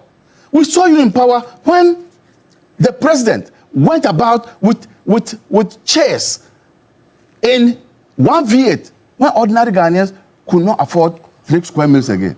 We saw you in power when the whole Chief Justice, former Chief Justice, had to be sitting in rain. We saw you in power. We saw you in power when fuel was skyrocketing. We saw you in power. We saw you in power when the dollar was running like Usain Bolt. We saw you in power. Today I don't have a headache. So if you annoy me, I'll give it to you. Last week I had a headache, so I couldn't fire. Today I don't have any headache. I don't have any problems. You know? So, I want to tell Dr. Bawumia, PhD holder, policy directions should be aligned to the cognitive belief of the people. And I'm saying that this morning, the cognitive belief of Ghanaians is not even to be thinking about the MPP coming into power. What are the failures of the NDC for we to be talking about MPP coming to power? You took over the reins of this government, then it got to a point when you entered a shop and bought your item and you don't quickly take it out. I think this is your example every day. And then you come back to say, I bought my thing, let me take it. They'll add something to it. Yeah, it was horrible. It was that bad. And you think Ghanaians have suddenly forgotten. Why? The opposition, the minority is talking to. This minority is talking to. I didn't know the most reckless minority in the history of the Fourth Republic. Look, we saw the MPP in minority under the days of J.H. Mensah. This was a responsible minority, and they were able to ensure that they brought back the MPP. They brought the MPP to power because they have never come to power. Because they dealt with issues that the Ghanaian was interested in. Tell me, all the things they are doing, the minority, what are the issues that they are dealing with the Ghanaians are interested in? You go to cocoa farmers and lie that the money the president didn't give you is why he used to buy planes for himself, airplanes for himself. Now Google is there. The farmer can just sit there and check that you were sitting in Parliament and you approved the buying of planes, airplanes, isn't it? Huh? They are not tackling the real issues. And I, a student of policy development and implementation, can tell them how they can get the imagination of the Ghanaian people. But if I do that, I'll be a traitor to my party. I won't tell them. So you are not capturing the imagination of the Ghanaians. How many times haven't they made noise about issues and Ghanaians have brushed them aside? This is what they should be focusing on to ensure that they get the buy-in of Ghanaians. Your regime was horrible. We had, and you see what he's talking about. When you go to ground zero and you get to the rock bottom, you can only come up. You can only come up. We got to the bottom under the administration. We got to the rock bottom under the administration. An example is Rwanda. When Rwanda got to the bottom, you know, you cannot go down further again. You can only rise. So this rise that you are seeing has nothing to do with you. It has everything to do with good management of the economy. So why is it that when you were in power, the fuel prices were going up? You say global crisis. Why? The Ukraine, what war, Russia war, is still ongoing. Don't they bump each other? Aren't they bumping each other? Hasn't Hormuz come to add to the issue? But when I was in Malawi, there were queues of vehicles to buy fuel. Have you seen any queues in Ghana? Have you seen any queues in Ghana? It tells you that there is somebody whose management of the economy is making us avoid all these challenges that our other African countries or countries are having. You don't come here and sit down. 24-hour economy. Haven't they cut short for 24-hour markets? Haven't there been this policy to give startups 5 million and then 500,000 for them to start their work in the skills training and also in the digitalization? Hasn't it started? Hasn't it started? Hasn't a law, 24-hour law, been put in place? Come on. Always pray that when I'm coming with you, I should get headache. But if I don't have headache, like I don't have today, Kamal, don't make those your statements, sweeping statements. Ghanaians will be fools, and I'm going to say it again, if they return the MPP to power immediately like this. We all suffered. Bag of rice in the grocery shops, way above. Today, let us come down. We are not saying that it is Uhuru. That's why governments are in place. If there were no problems, you said there's Dumso. If there were no problems, there wouldn't have been governments. But this Dumso you are talking about is the Ministry of Energy, led by John Jinakpo, not tackling it. So, Ghanaians are discerning. And Ghanaians are slow, Nkrumah said it, in reacting. That doesn't mean that we forget. We have not forgotten how the people of this country were treated, were led, were governed by the MPP. So if we have an opposition leader who was neck deep in this quagmire that we were confronted with, now coming to say that they are ready to take up the reins of government, can that be described as tickling yourself and laughing? So, my brother, let me end here. Dr. Baumia says the MPP is government in waiting. He says, let every Ghanaian who watches this session come away thinking the NPP is ready and the NPP is on our side. the road to 2028 will not be won in one rally or one manifesto launch. It will be won day by day, question by question, statement by statement, community by community, and constituency by constituency. And in that work, you, the minority caucus, are indispensable.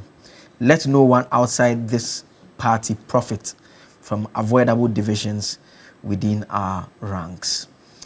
That's his message to the people of Ghana and the people of the New Patriotic Party. Okay. Let me say it. I know you expect me to say it, so I will say it. Poor people dream. Poor people, they dream. And in their dreams, they see themselves being rich until they wake up to the reality of their own situation. So they can continue to dream. But one day, 2028, they will wake up to the reality of their situation. You see, if you send pork to the Zongo market early, it wouldn't give you advantage, any form of advantage over someone who brings beef later to the market. A bad product for the market is a bad product, no matter when you send it. MPP has a very bad product for 2028 election. Very bad product for the market. Very uninspiring product. Very weak product. And very incompetent product. You see, in the run-up to the 2016 election, how was Dr. Bawumia presented to Ghanaians? That is the crux of the matter. How was he presented to Ghanaians? He was presented to Ghanaians as someone who has got what it takes to turn around the fortunes of Ghana's economy. The candidate then, Nana Akufo-Addo, who eventually became president and Dr. Bawumia became his vice president, said the whole economy was going to be managed by Dr. Bawumia, particularly when it comes to the issue of the foreign exchange. For Osofumafo at a point in time said Dr. Bawumia was in charge of the whole economy. So you position yourself as someone who has got a magic wand to help solve Ghana's problem. On the basis of that, Ghanaians gave your political party power. But Dr. Bawumia himself has said that it's because of the things he said in 2016. That is why MPP won power. So you gave Ghanaians certain words, certain promises, an impression that you have what it takes. You are economic waste kid.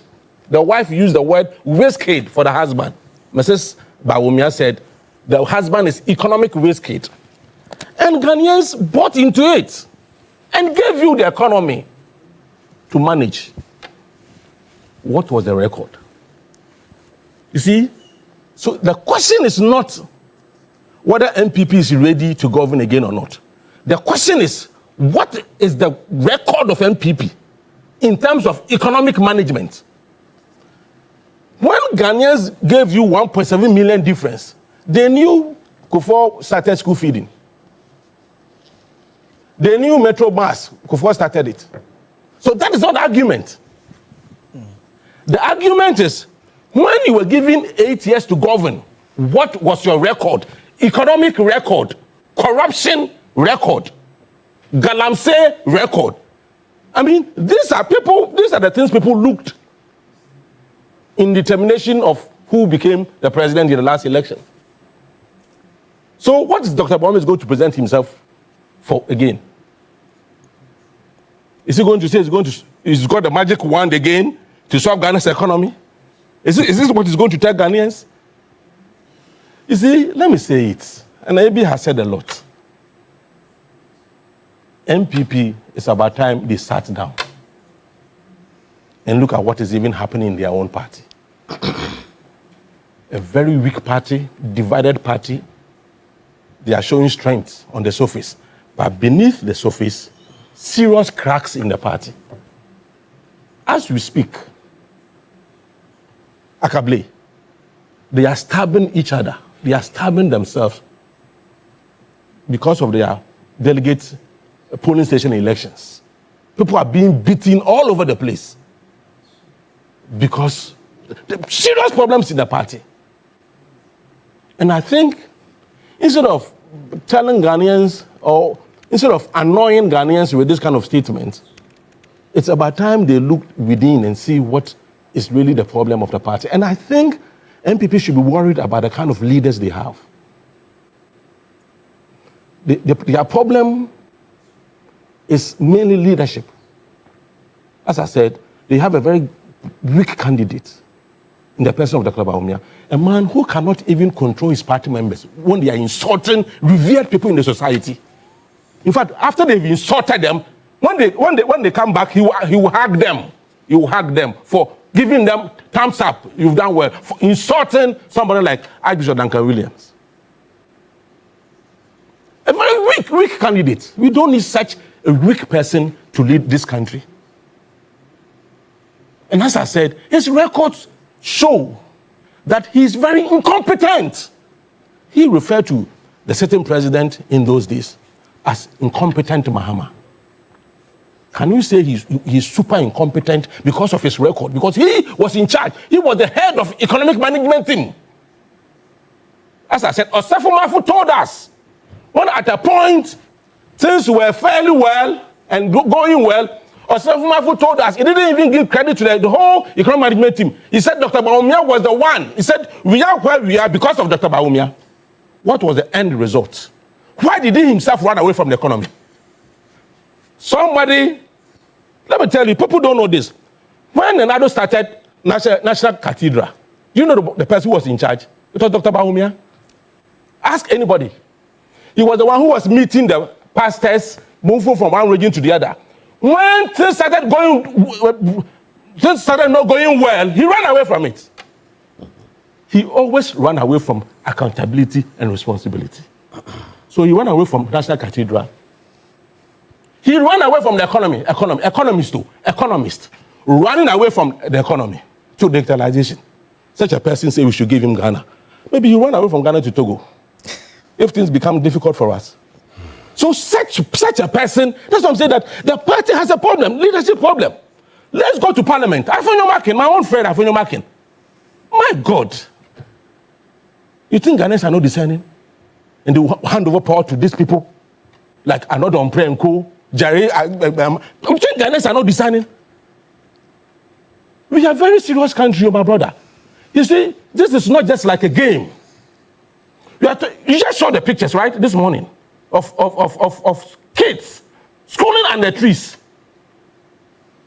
Juxtapose that one with the kind of corruption cases we have and the money involved. And you think Ghanaians will have the appetite to bring MPP back to power? I've told you, the last time I said it here, we need long time to deal with overwhelming corruption cases.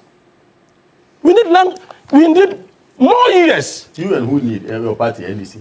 Or what do you need? I don't know. With Ghana, I'm a Ghanaian, and I'm speaking as a Ghanaian, that we need more time to deal with these numerous corruption cases that are hanging over their records.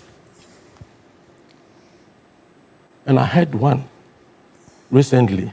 You see, this 13, Mr. President, these 13 African games, the kind of issues that are coming up from that particular place. That young man should not be sitting in Parliament.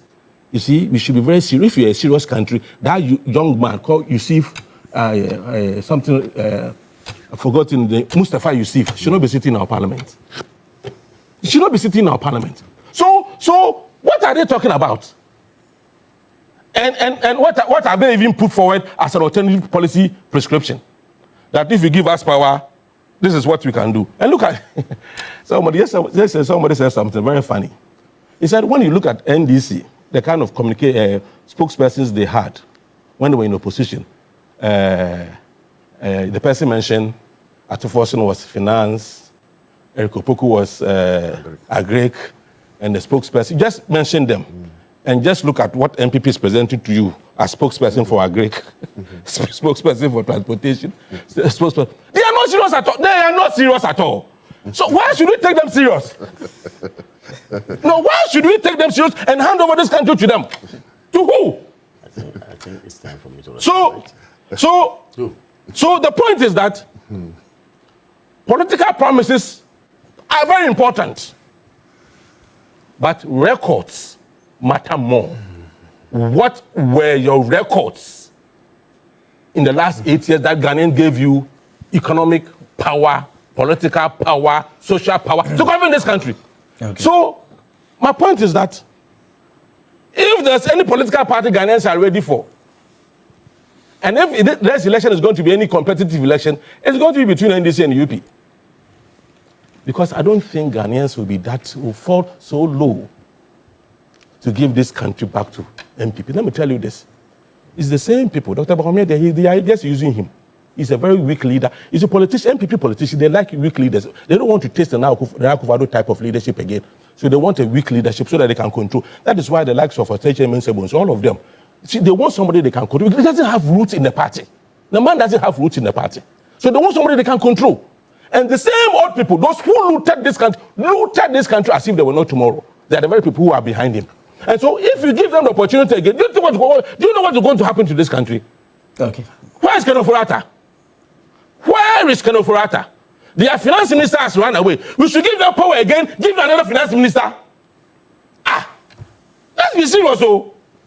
I mean, let's be serious in this country. Yes, Kamal, you made some All right. Thank you very much. I think that I am happy we are speaking to very discerning minds who are watching us.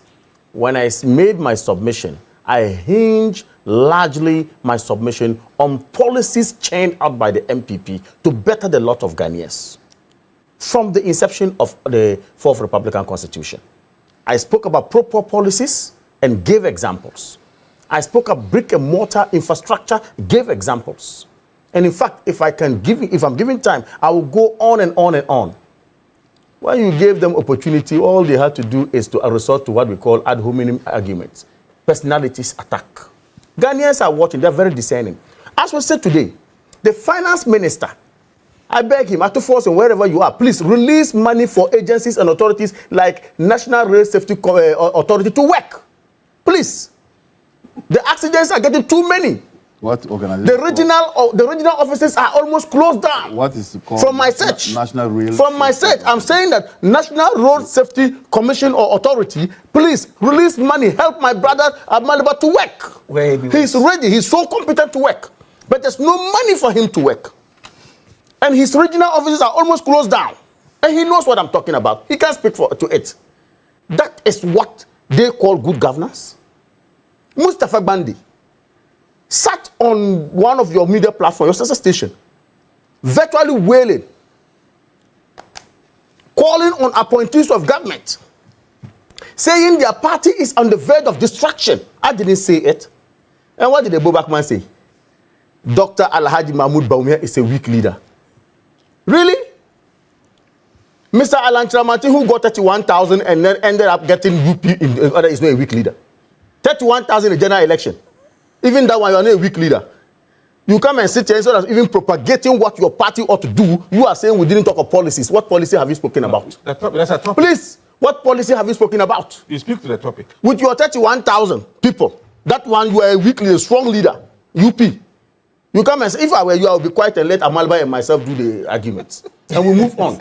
But not to sit here, you have nothing to say, and then you get up calling people weak leaders. If I were you, I wouldn't quiet. You see, but let me let you know. I am saying that it's not just about road safety alone. Most of the government agencies and ministers are crying for releases. Find out. Most of them are crying because of leadership. Somebody wants to be president, so he's starving people for money. And they are struggling. Channeling only the money only to gold board and their so-called big push. Finish. Anybody who's Amalba is here, he can speak to it. Most agencies are suffering.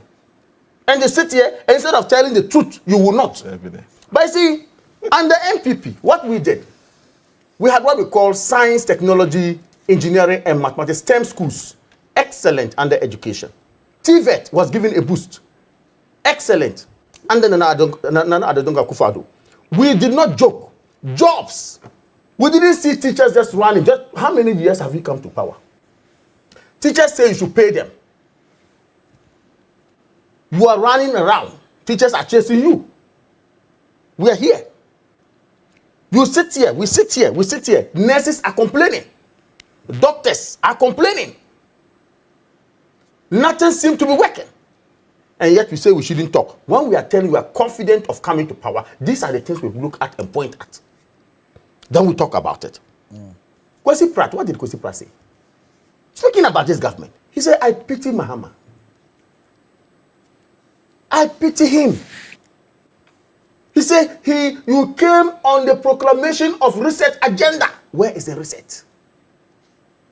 You have appointed people and they are rather going around doing their own things. Kwesi Pratt, from the words of Kwesi Pratt, not me, a senior journalist.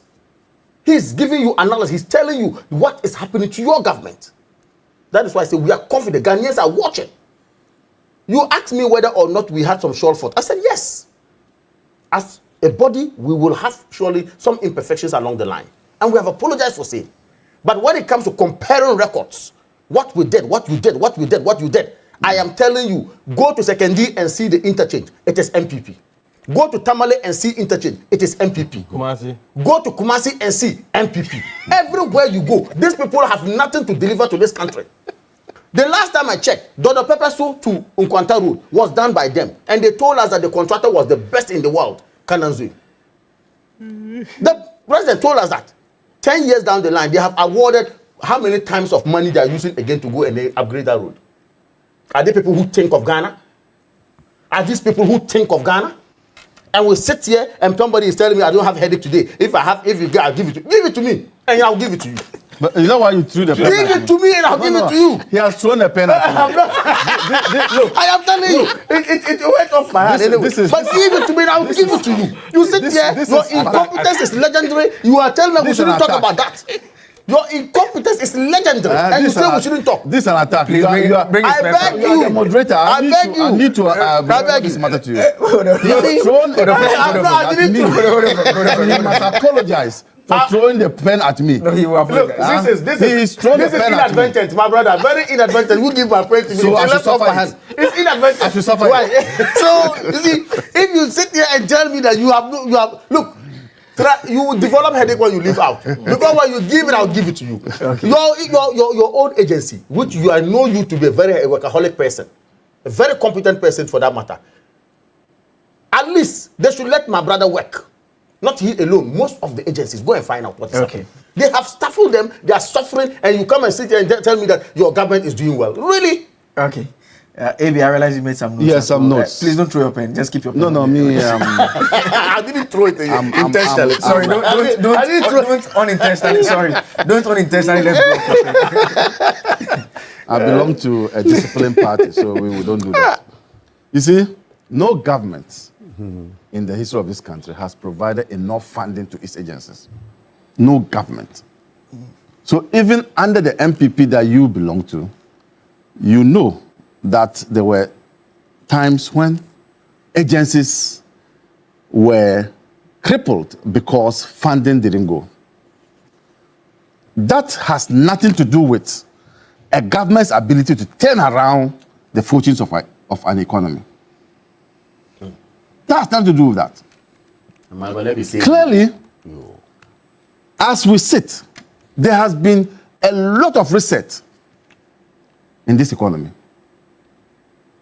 The reset where people who had haircuts, people whose banks were collapsed, no longer suffer that fate.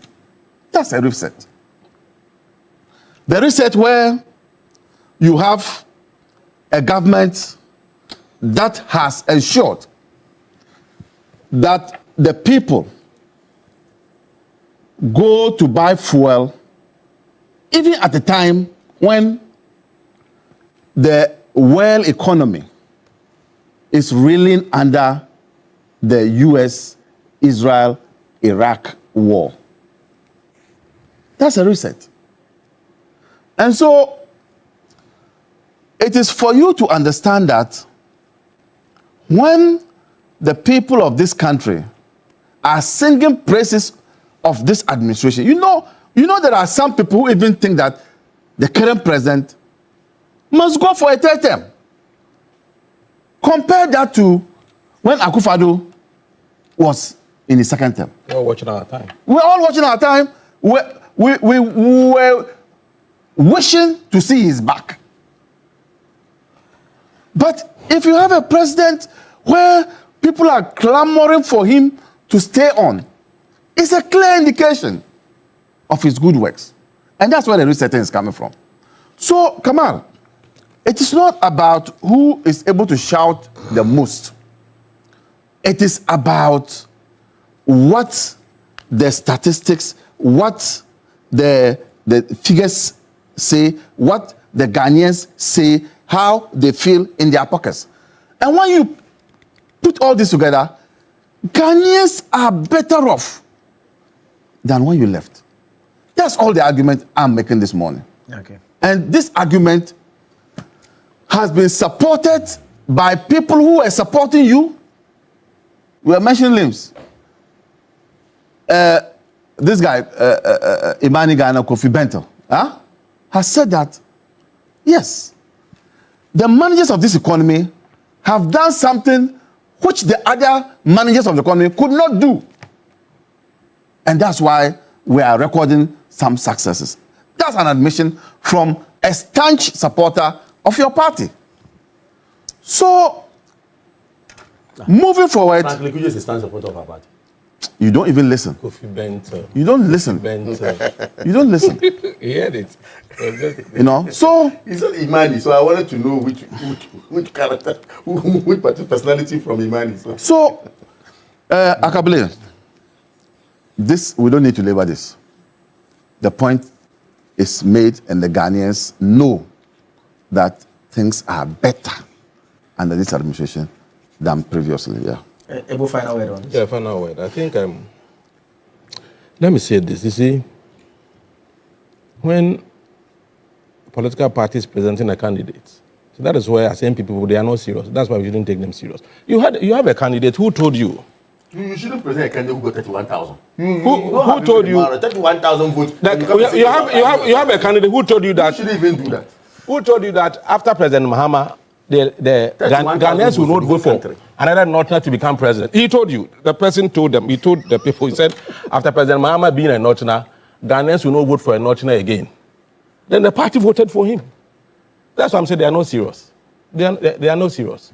So we shouldn't take them serious. So, no, let me deal with the issue of, you said, you brought in the issue of Alan Chamanten. You see, when you say somebody is a weak leader, it has something to do with the number of votes the person is going to get.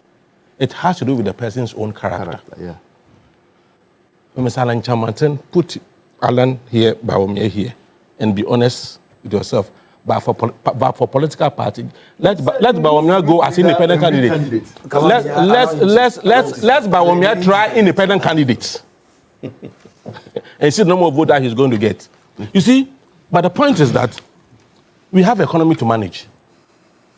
And I said it here the last time, I want to repeat it. I prefer saying whether you like it or not, it's better than Bawumia and Kedofata put together.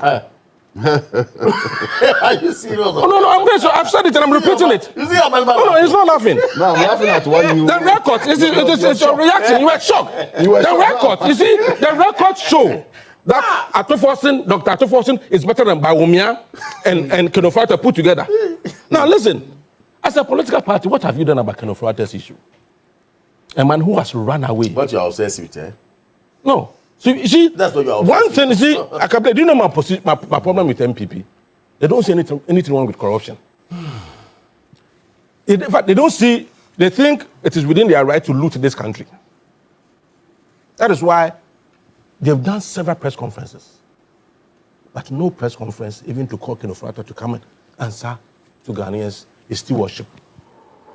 So, in terms of what the parties has positioned itself well to capture power, because you need to capture power before you govern. And we are selling a very bad product in a market that is so unique. And I want to end on this note. And whether they like it or not, I'm going to say it. The Ghanaian political market is a very peculiar political market. In this market, we have different kinds of voters. So when we are electing a candidate, look at the kind of voters you have in the market. Economic voters, they look at a candidate relative to the economy, whether the person will be able to turnaround situation if you are to face a problem as a country. And you have a candidate who has already run away from the economy. So on the economic factor, he's a very weak candidate if you present him to Ghanaians. Because then, what will he say again to convince Ghanaians? As for those of us in Cape Coast who are waiting for him, he lied to us that they were building airport and harbour for us. That one is there already. Now, another point, another factor, another kind of voters we have in this market is what we call the personality voters. They look at the person, the personality and vote. In this sense, I'm looking at the credibility and integrity of the person. You have a candidate who has no credibility. He's known to be a liar. And that is a serious credibility issue. And you think Ghanaians will easily change their mind about, because the things he said, the videos are there. All the lies he told Ghanaians, the videos are there. Then we have Akable, I'm not done. Then we have voters, quickly, then you have voters who are purely religious voters. They will vote for you because of faith issues. We have ethnic voters. They will vote for you because of ethnic issues. We have voters who would vote for you because of political party. That one, I give it to him because all the votes he had the last time is because of the fact that he presented himself as MPP. So you got the MPP people voting for him. Beyond MPP, the difference was 1.7 million. And it's going to be worse because this time around they are fighting from opposition. It's going to be, if they get 28% of the election, Kama should come for a cow.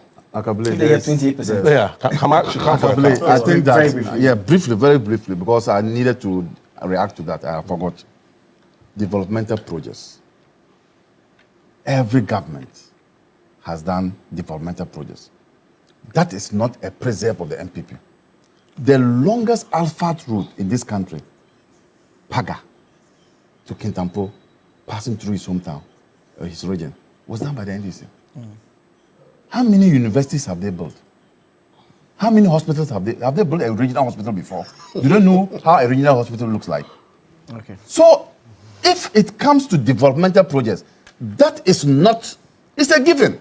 These are the low-hanging fruits for any government. So don't come here and say, we have done in Nyamurasa to where. We can also show you where we have done. But that's not the question. The question is the food they eat, what people eat, how people feel. That is what you failed to do as a government. And I even forgot about. I even forgot to talk about NAPCO. I even forgot to talk about NAPCO. They will continue forgetting. Baumia's policy of NAPCO. Okay. I said the two of them. They will continue forgetting. Let's do some messages. You continue forgetting and coming back. The Ghanaians are watching you. Landlord from Borga D-Line, you say that the MPP appeared to be under the illusion that power was handed to the NDC through relentless propaganda or arrogance. In reality, the outcome was shaped by the NDC's ability to appeal to the conscience of Ghanaians through empirical facts, data, and a more disciplined message. You conclude by saying that DMB and its feeble nano minority should therefore reconsider the approach. Constant threats, misinformation, and aggressive propaganda are no longer effective. And you send your regards to Abraham Amaliba and Kamaldeen Abdullahi. Okay, they've all heard you. Kwablavi Pokwase Bengazi, you say that Dr. Bawumia declares MPP party ready to govern Ghana. It's a big joke of today. Dr. Bawumia is not, okay. Based on which achievements would Ghanaians vote for the MPP in the next general election? That's your message as well. Stephen Pen, you say that I should tell Amaliba to take it easy. As for Kamaldeen, he has to reflect on how the MPP is disintegrating. The UP came out of the MPP. The New Patriotic Front, as well as the base movement, are all from the MPP. And Kamaldeen is dreaming that they will come back to power soon. MPP, never again. That's Stephen Payne. Wow. Oh, the base movement. I've heard about the base movement.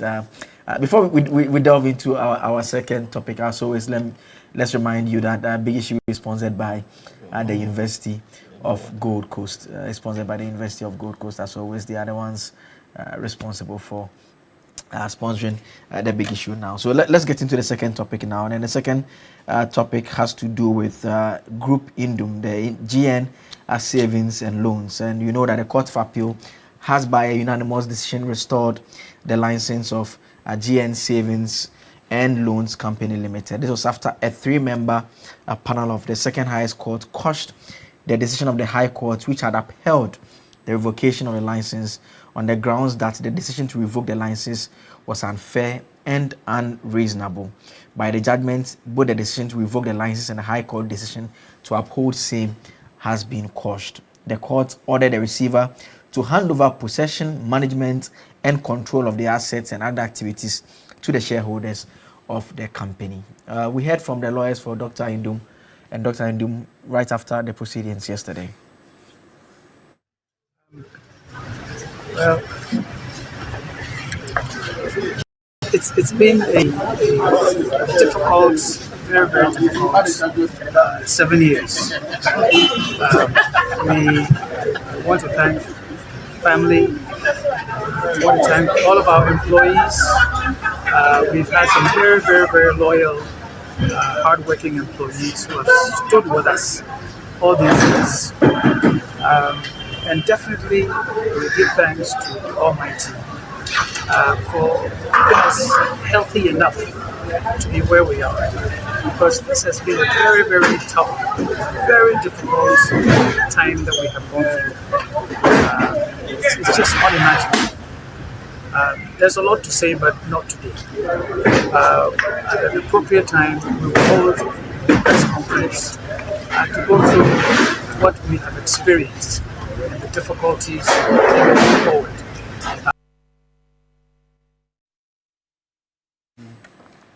That's Dr. Papa Kwesi Indum there. He's the founder of the GN Group, GN Savings and Loans.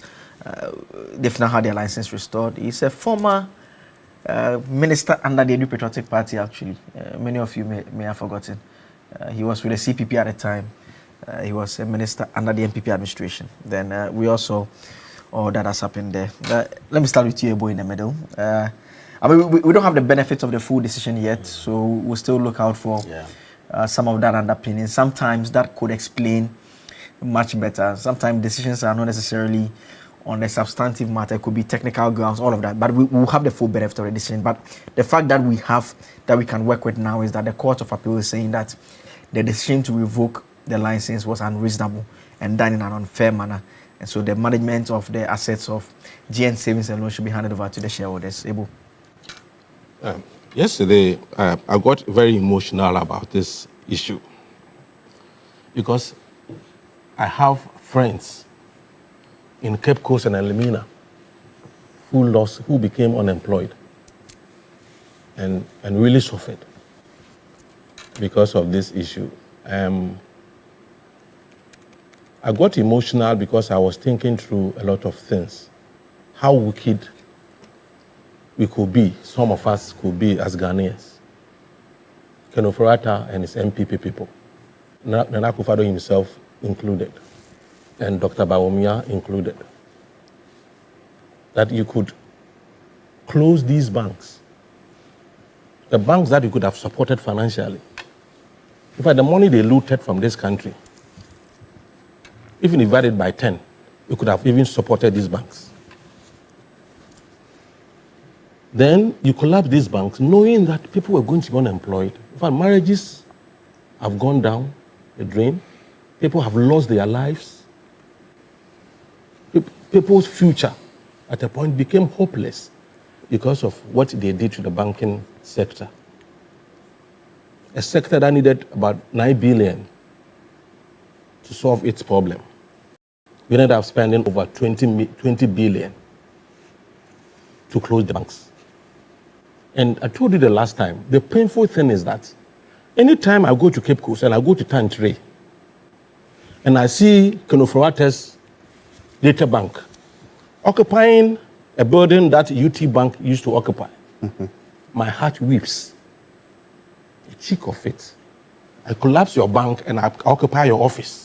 I mean, it could be that the receivers rented it out. You make it sound like it's just rented it out to who? And you the same to person. Data Bank. To Data Bank. You the same the person. The one who spearheaded the collapse of the banks. You see, that is how wicked Kamara and his people have been to Ghanaians. That is why earlier on I was saying Ghanaians have not forgotten some of these things. I am happy that the license has been restored to them. I want the UT Bank and others who had their banks collapse also go through the same process if possible so that they can also have their licenses restored to them. You see, financial intermediation, it's what makes an economy grow, especially if you have local banks involved in the financial intermediation. Financial intermediation simply means taking from the surplus unit to finance the deficit unit. That's how we build an economy. So if you have local banks and they are even struggling, what you do is that you support them to stand on their feet. And just imagine, in the last election, you know, I did most of my campaign in the western north, western region, central region. Almost every village you go, you see JN Bank there. That is how they were supporting the economy. Mobilizing money to support, mobilizing savings for investment. That's how we build an economy. Because you had power, financial power, and because your brother was the president, people that you saw as competitors in the financial sector, you collapse their banks. You collapse intentionally. If this is not witchcraft, then I don't understand what witchcraft is. This is evil, evil. When they were collapsing the banks, they knew the consequences. They knew people were going to die as a result of that. They knew marriages were going to break down because of that. They knew people were going to be on the streets as unemployed graduates. Yet they did it. Instead of just supporting them, supporting the banks to be on their feet. These are the people who want power again from Ghanaians. How ironic. These are the people of people. Look at pain. You've caused Ghanaians pains. All of a sudden, Ghanaians should forget about this. What are you talking about? So, I am excited that people will now get job to do. I think you'll be able to take a certain amount of people from the unemployed graduate pool so that they will begin to also earn income and take care of their family. I pray that the same thing happens to the others, like the Amwabin and the Heritage Bank and all those people, Agongo, Sedu Agongo or something like that. All of them. You see, the most important thing every nation should do is to empower its local entrepreneurs and businessmen and women. That is the only way you can grow as a nation. So if we allow other banks to take advantage of our system to make profit and send them back home, while we collapse our own, what is the wisdom in this? Okay. And I'm really excited about this. And let's do more. Let's also consider others and support even them. Make sure that we have a solid financial intermediation within the economy to propel investment and development. I think it will be good for all of us. I mean, even before we get the benefits of the full decision, I mean, the conclusions that we are hearing, does it come to you as a surprise? I would call on the Bank of Ghana not to appeal against this ruling. You know, they have an opportunity to also... This was from the High Court. I think they ruled in favor of the Bank of Ghana. Then they, Ndum, appealed to the Court of Appeal, and the Court of Appeal overturned the High Court. In fact, there was an initial part that the Bank of Ghana had raised an objection about the fact that under the Bank and Specialized Deposit Act, there's a process that you have to go through to challenge the license. That aspect even went all the way to the Supreme Court. Then the Supreme Court asked them to go back to the High Court and litigate this matter. So then this one, the initial decision comes, and they've now also gone to the Court for Appeal. Yeah. So I'll call on the Bank of Ghana not to appeal against the decision. On moral grounds, for the fact that this is a local Ghanaian institution, banking institution, they should rather try to prop it up and put in measures that will strengthen it to stay. But when you look at the entire, scenario, Akufo-Addo and his immediate family have done a lot of disservice to the people of this country. Ken Ofori-Atta was out to damage and destroy his opponents. That is what we are seeing today. That contributed to their loss. The NPP wouldn't have been in this type of situation but for the immediate family of Nana Akufo-Addo. And so I have said time without number that if Akufo-Addo had reined in his immediate family, most of the things that happened to this country wouldn't have happened. And power is transient. And so you must be mindful of the fact that at any time, power can change. Particularly, and I was telling Ebo, and I tell a lot of people, particularly in a competitive democracy like ours, where at any time, if you are annoying the people on the street, they will send you back to opposition. You know that. This country, when the NDC won the election by 40,000 and their mills, some Nigerian man said, so you lost by 40,000 and then you handed over? Because 40,000 cannot turn an election. We are not in that type of countries. This is our country. We are politically savvy. Oh, did you say the NDC lost or the NPP lost? When the NPP lost to Atamils, you know, they say, government in power, 40,000. You don't know how to get votes and overturn them. Nigeria. But Ghana, you can even lose election by 1. There's MP3.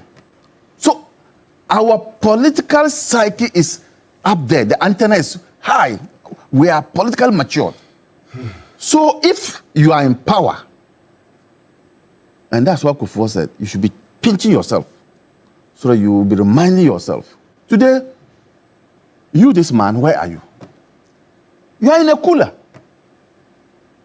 It's not to say that I'm happy about fugitive is the problem. But the kind of things that we have done, but Ndum too, Ndum was supporting them in 2015, 16. He was on the neck of the NDC. I'm sure today he will now know the people he will align with. Because as for local, businesses, we need to ensure that we support our local businesses, not to destroy them. And I'm happy the Court of Appeal has done what it has done. Okay. And I'm begging the Bank of Ghana to just let sleeping dogs lie. Okay. And rather use the regulatory mechanisms, the legal framework to ensure that GM Bank will not go back to its situation that led to all this to happen. I mean, but I mean, just briefly before I come to Kamaldeen, I mean, this will have a lot of implications. I mean, even in just staying with GN savings and loans, because if their licenses were unreasonably revoked, I've seen GN structures in parts of the country basically being run down. I mean, it basically meant that we keep saying indigenous. This is someone's property. It belongs to Papa Kwesi Ndu. Yeah. Basically, we've caused him to lose millions of cedis on a basis that the court is saying that was unreasonable and unfair. Yeah. I mean, how do we even put him back in a place where he can even lift it up again? Look, I'm not going to speak law here. I'm going to speak native sense. Amongst my people, there's a saying that Okiham ka Okantan va iza. To which, if your grains pour on the floor, you cannot collect all the grains. You get it? So I'm now speaking native sense, not law. Okay. Ndum should understand that this matter has cost him a lot. But it is gratifying to note that today he's going to get his bank back. But the rest of he cannot recover all. If your grains pour on the soil, You cannot pick all the grains. And that is how he should look at it and look positively. And then also, that's why I'm saying that the Bank of Ghana should not appeal against this matter. Yeah, okay. Let me come to Kamal. And Kamal, your party championed this financial sector cleanup. I mean, billions were spent. You basically insisted that was the right way to go about it. At the time, there were individuals who were affected who accused government of being motivated by politics. I mean, there are those who say that this decision is embarrassing to the MPP administration, as it shows that, I mean, for a court to say that it was unfair and carried out in an unreasonable manner. I mean, that questions all right. Thank you very much. The cleanup done by your government. Courts have a right and a duty to protect every single citizen, especially when they believe the position of the law is not what has been, is not what it is. Courts have the right to come in. But you see, let me set off by saying this. In 2023, GN Bank were directed by the Supreme Court to go to the High Court to litigate. 2023. In fact, prior to even that, we had also UniCredit also in court on same basis. When they went back to the High Court and failed, they decided to appeal to the Court of Appeal, which decision we saw yesterday. UniCredit had already gotten their judgment at the Court of Appeal for their license to be given back to them. The Bank of Ghana appealed at the Supreme Court, arguing that all actions they took were grounded in law. The Supreme Court, in a unanimous decision, agreed with the Bank of Ghana, and again upheld that UniCredit could not get their license back. This is just a journey. It's a legal journey. But I say what much more worrying is when we want to put propaganda in proper management of this country. Please, it's dangerous. Proper management. Why? 9 universal banks were affected by the cleanup. 23 savings and loans companies were affected by the cleanup. 347 microfinance were affected. And of course, 39 UniCredit microcredit were also affected. Put that all in order. Somebody sits here, call herself government spokesperson, writes on her Facebook wall, President Mahama is not vindictive. What are you suggesting? Are you saying that it's President Mahama who controls the courts? My sister Shamim, a Muslim. When I saw it, it was appalling. I said, really? A mouthpiece of government will write this on her wall? So are you suggesting that the justices at the Court of Appeal were controlled by President John Mahama? Needless comment. No, you please. You are misunderstanding what she posted. I beg you, please. I'm not misunderstanding anything. No, you are misunderstanding. It's so clear that you did mention that President Mahama is not vindictive at all. And that's why I gave you the ruling of UniCredit. Please don't do this. Don't distract me. Don't distract me. I beg you. I was very quiet. Please, I was very quiet. And Ghanaians are watching us. If you chose to come and sit down and do your gendarme argument here and then you don't want to speak to the matter, allow me to do make my submission. You see, UniCredit, that's why I gave you the example of UniCredit. I said it's not only GN that has gone to court on this. UniCredit has that. They got that. Now, where are we today? I have heard from some quarters that Bank of Ghana is likely to go on appeal. Of course, it is an institution. And it is an institution that is backed by law and that works with law. The Bank and Specialized Deposit Taking Institution Act, okay, was passed in 2016 by the NDC government, not the MPP government.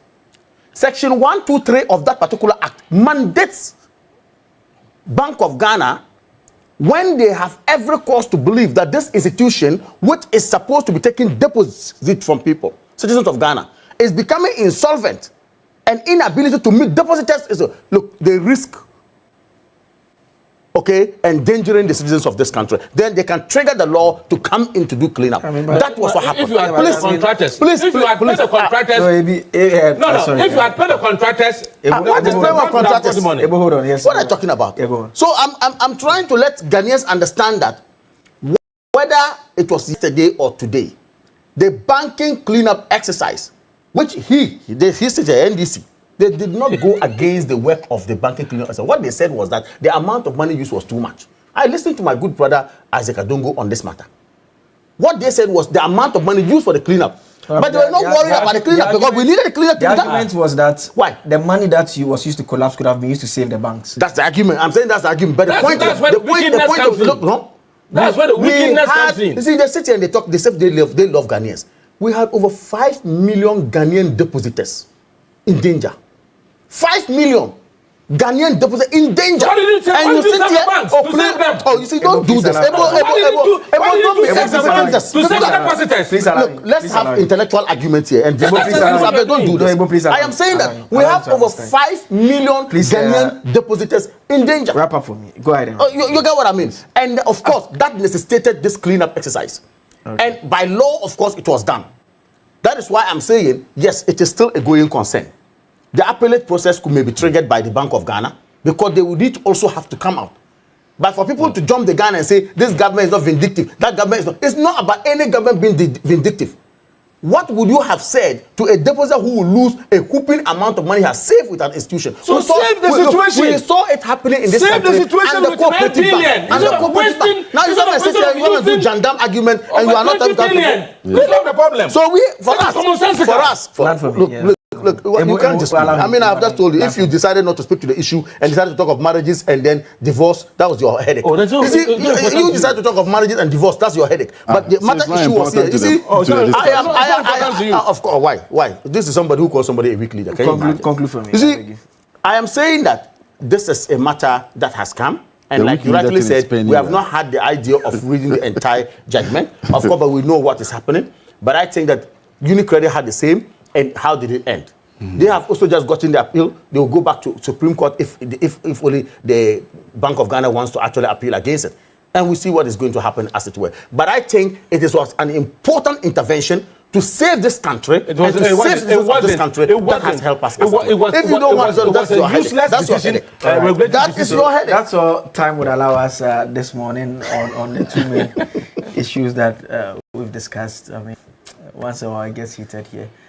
Big Issue as always is sponsored by the University of Gold Coast, and whether you are aiming for a specialist MBA in marketing, communication, operations, human resource supply chain, human resource management, finance, entrepreneurship, innovation, or business intelligence analytics, or you want to advance through our dual MBA or chartered manager MBA, University Gold Coast gives you the options that match your vision. And if your next step is an MSc in international relations, communication, international marketing, international law, security diplomacy, accounting, finance, or human resource management, an LLM in international law, security diplomacy, or an MA in biblical studies, practical theology, the pathway is open. You can apply today because at University of Gold Coast, we make it practical, flexible learning, flexible entry, and flexible payment. Study around your work and life. Choose a route that fits your background and pay in convenient installments. Your dream deserves structure.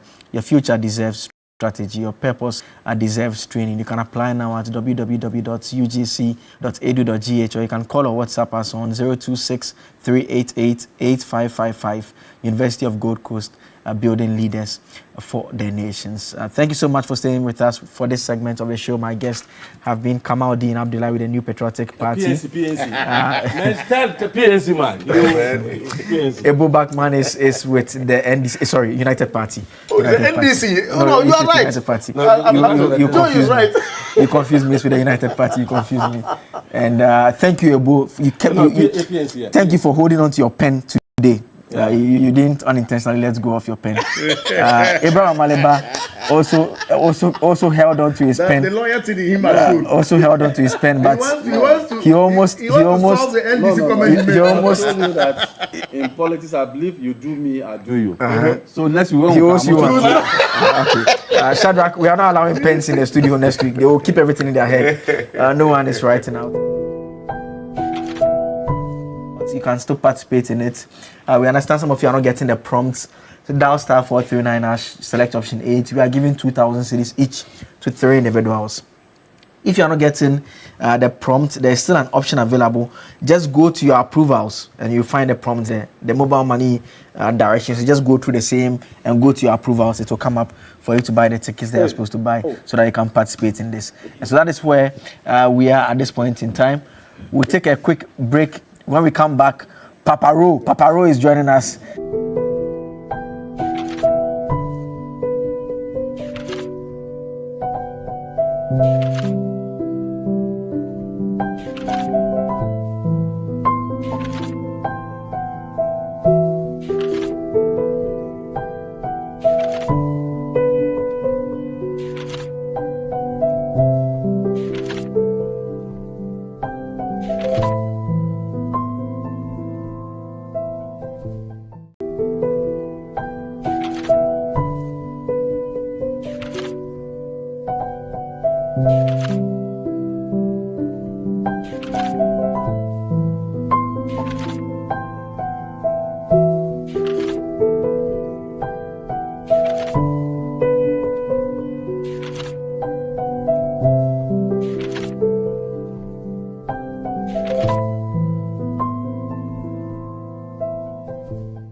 And we'll be talking about the Black Stars. Oreko, what's up with that? I know that there's a friendly. Yeah. When is that friendly going to be played? It's a rather odd time, so I don't know whether Ghanaians will have to sleep this afternoon or sleep early, but the match kicks off at 2 a.m. That is Saturday morning, and so Ghana versus Mexico, as I mentioned, will kick off at 2 a.m. and that's due to the fact that the match is being played in Mexico, who themselves are 6 hours behind, and so that I think will be around 8 p.m. Kickoff time in Mexico. But of course, we're Ghanaians, we're here, so we have to watch at 2 a.m.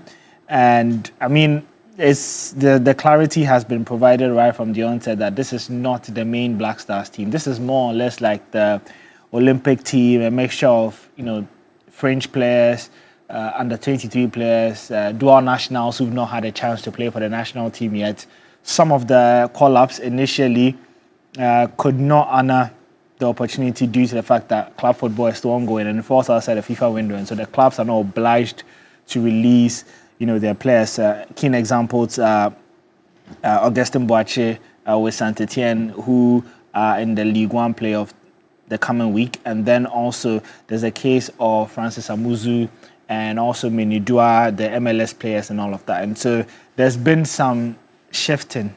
New players have come into the team. David Odro from Barcelona's youth team are coming and all of that. So, and I see that it's Desmond Ofer who will be leading the Black Stars, so to speak. But it's also been getting a little traction when it comes to the sports fraternity, especially in Africa. We've had a number of teams on the continent who will be participating in the World Cup, naming their squads, so to speak, for the World Cup, and we seem to be juggling some players in, some players out. Still justifiers. Yeah. I think you can put this match as under the justifier tag because a new coach just came in last month and still doesn't really know the full complement of his squad, and so I think for the first time, the benefit of the doubt has to be given to the coach where the squad, he has up until June 1 to announce the squad. And so I think you exhaust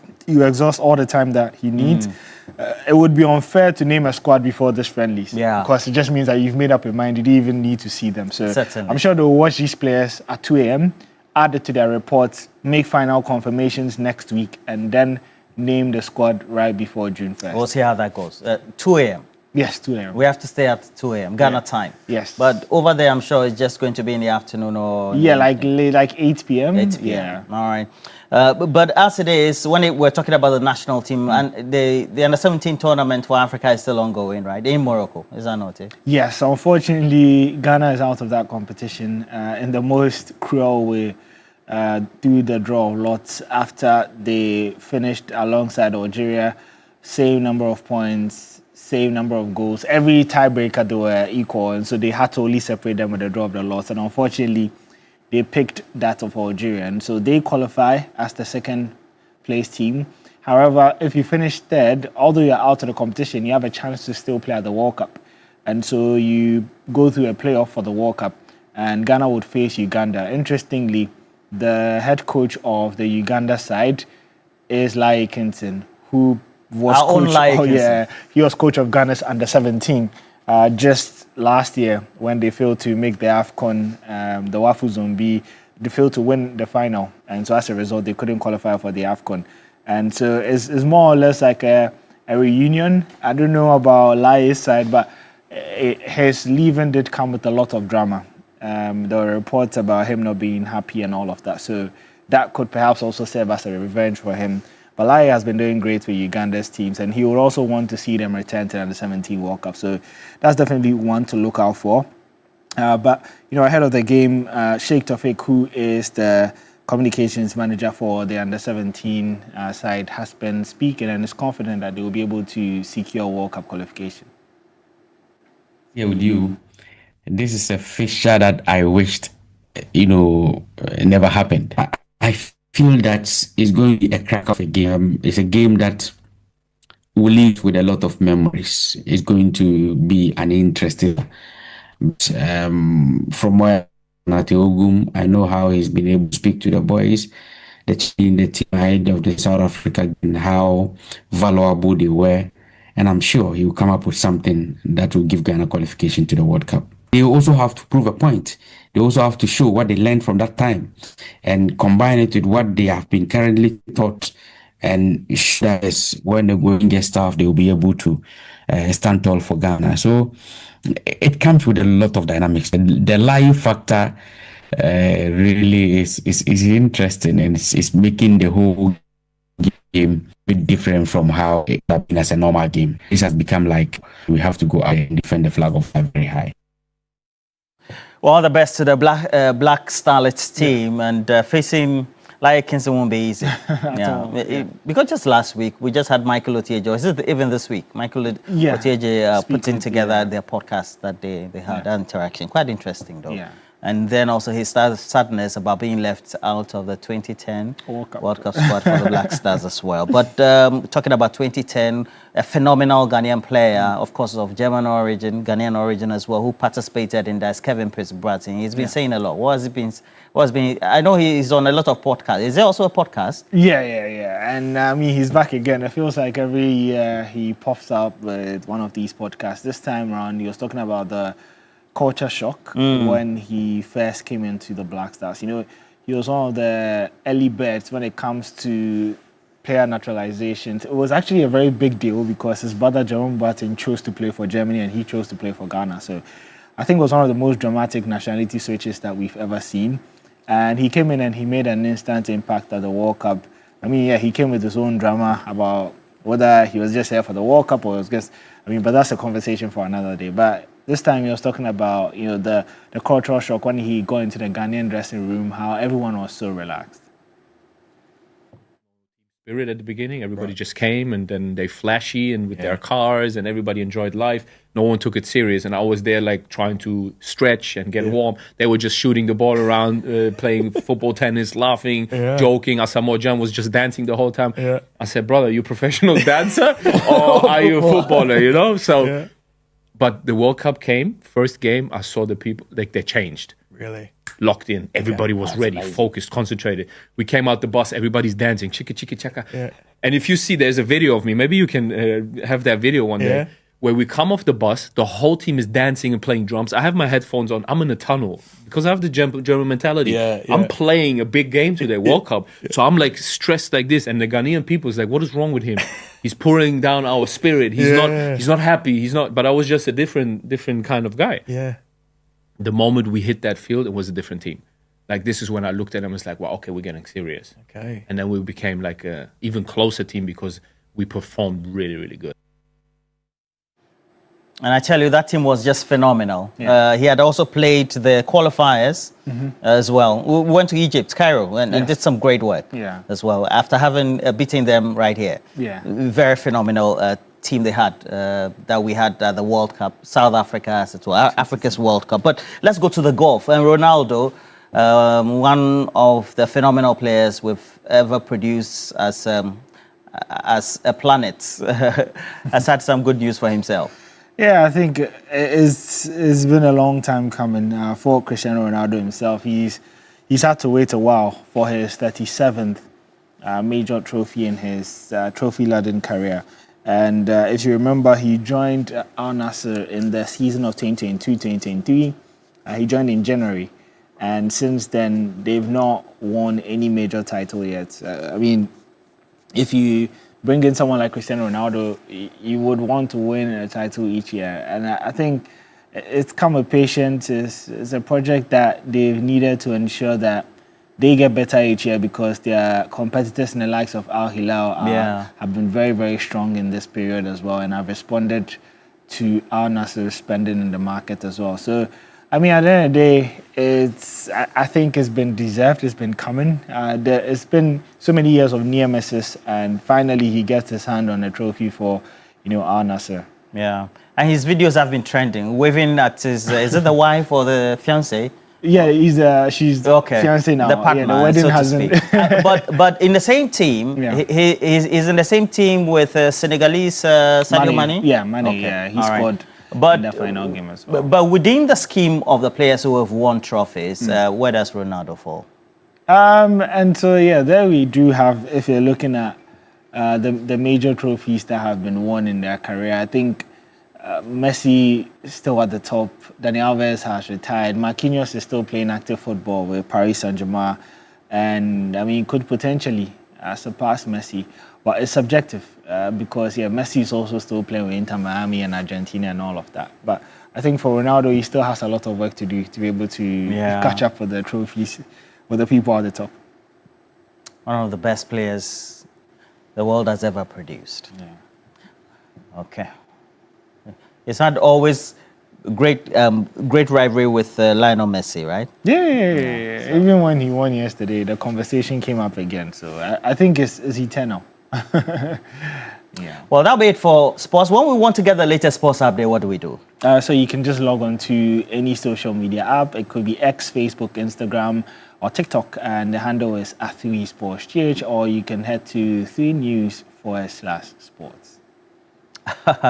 Well, as it is. But your colleague Bill Ishan is celebrating the birthday as well. Yes, it's Bill Ishan's birthday, a big birthday for him. Happy Charlie, birthday. I love the shoot. This one, it looks like AI or the proper one. No. We took this at the top. you guys took this at the top. Okay. Very long time ago. Charlie, very calm. Nowadays, he's not that young anymore. Calm guy. Yeah. He's no more young. He's young. So young. Okay, we'll take it as he's still young. But I mean, happy birthday from the entire 3 Sports team and from the whole of Media General to Bill Ishan. We are wishing you a happy birthday and an amazing year. Well, certainly. Well, we're doing a mini jackpot today when it comes to cash out. So make sure that you stick and stay right here with us. We will be with you with some great insight into what you need to do. So that mini jackpot also means that you have to choose option 8 as you dial *439#. And as you select option 8, the best thing after you get the prompt is for you to increase the number of tickets you have. And this is how it works. Once you select more tickets, it also means that more of your numbers electronically will be on the dashboard. So if somebody does 1, it means that your chances of winning are always less than somebody who chooses, let's say, 20 tickets, 30 tickets, etc. Because that's how you get to be lucky, really. So when we're doing the draw, then you also get to be luckier than those who tend to stake less. All right, so let's see where your options will be. All right, so we'll be doing that draw very soon. We're taking a break. When we come back, we'll tell you why we have some of the best talent, and then top talent is also back as well. The reality show discovering those who could work within the corporate environment as well. So top in 10.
especially for those who tend to live on TikTok.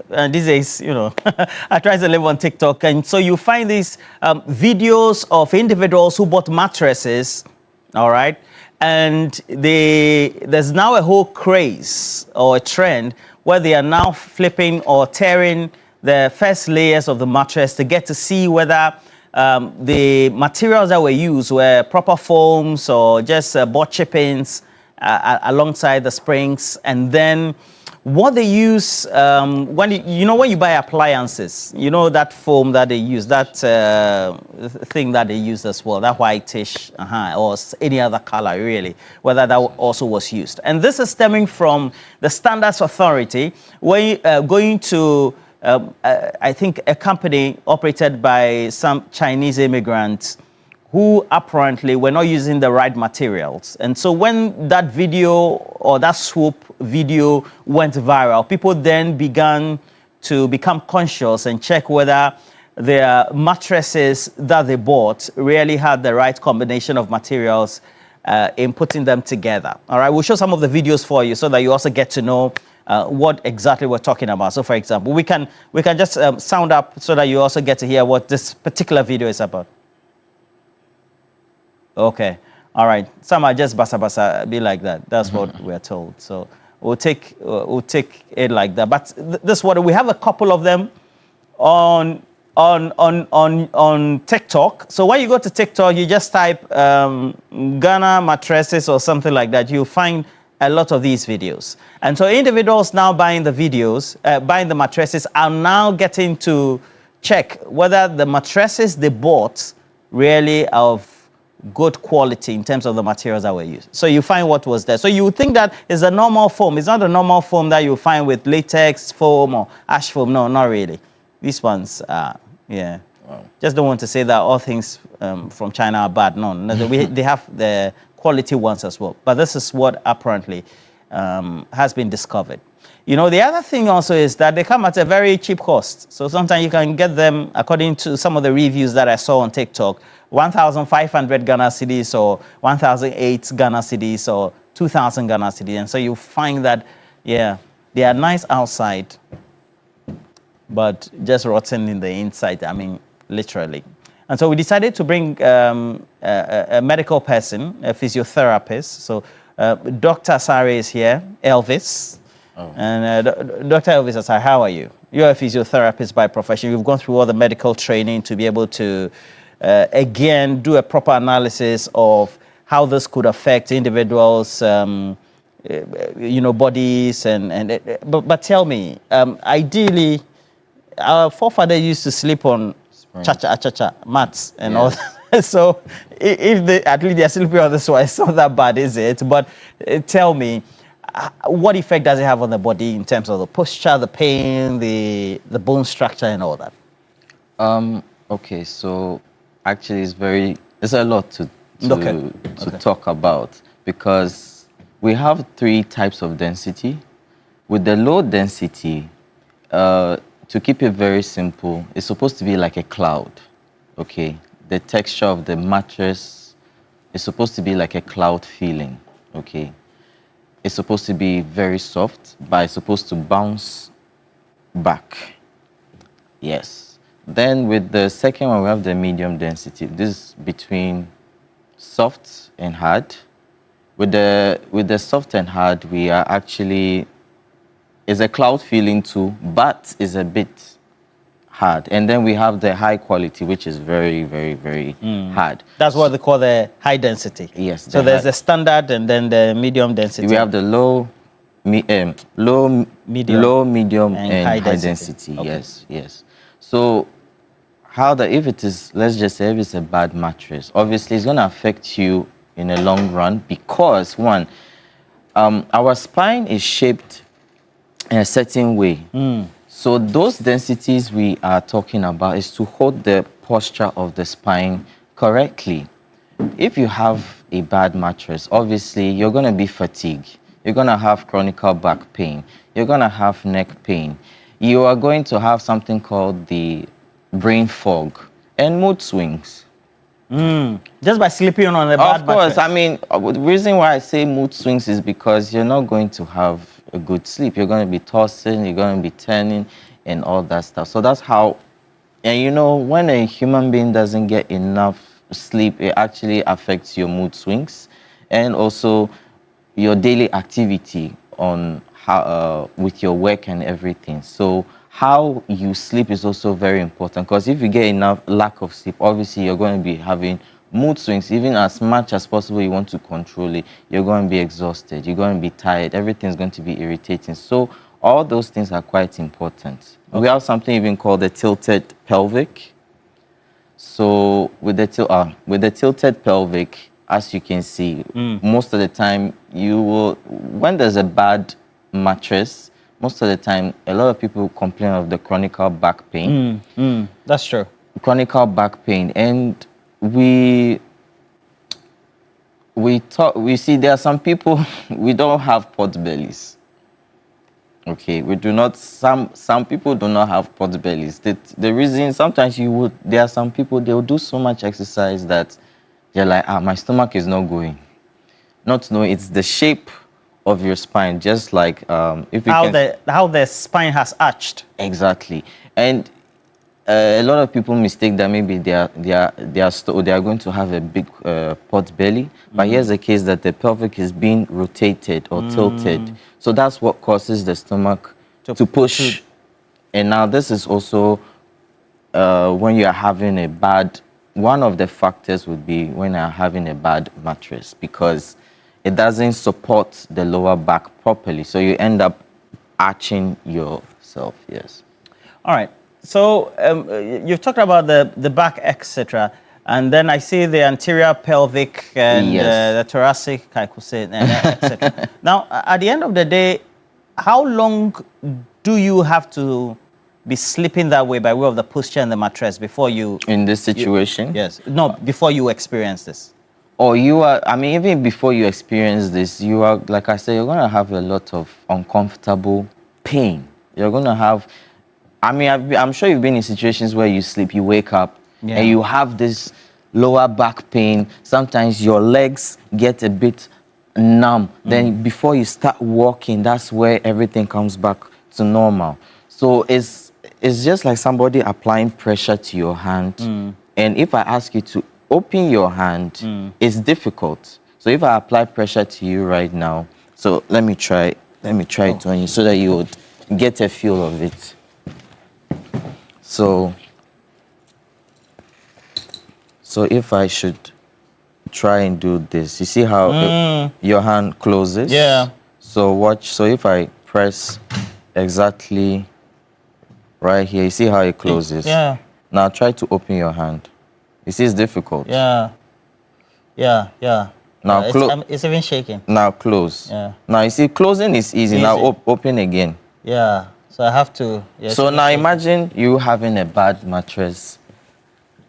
Imagine you having a bad and you are sleeping. I mean, obviously it's in the night. You probably sleep for some 6 hours, 4 hours, whichever hours. Imagine that same position. By the time you wake up in that constant pressure, you are going to have a lot of chronic back problems. Pain. Yes. Okay.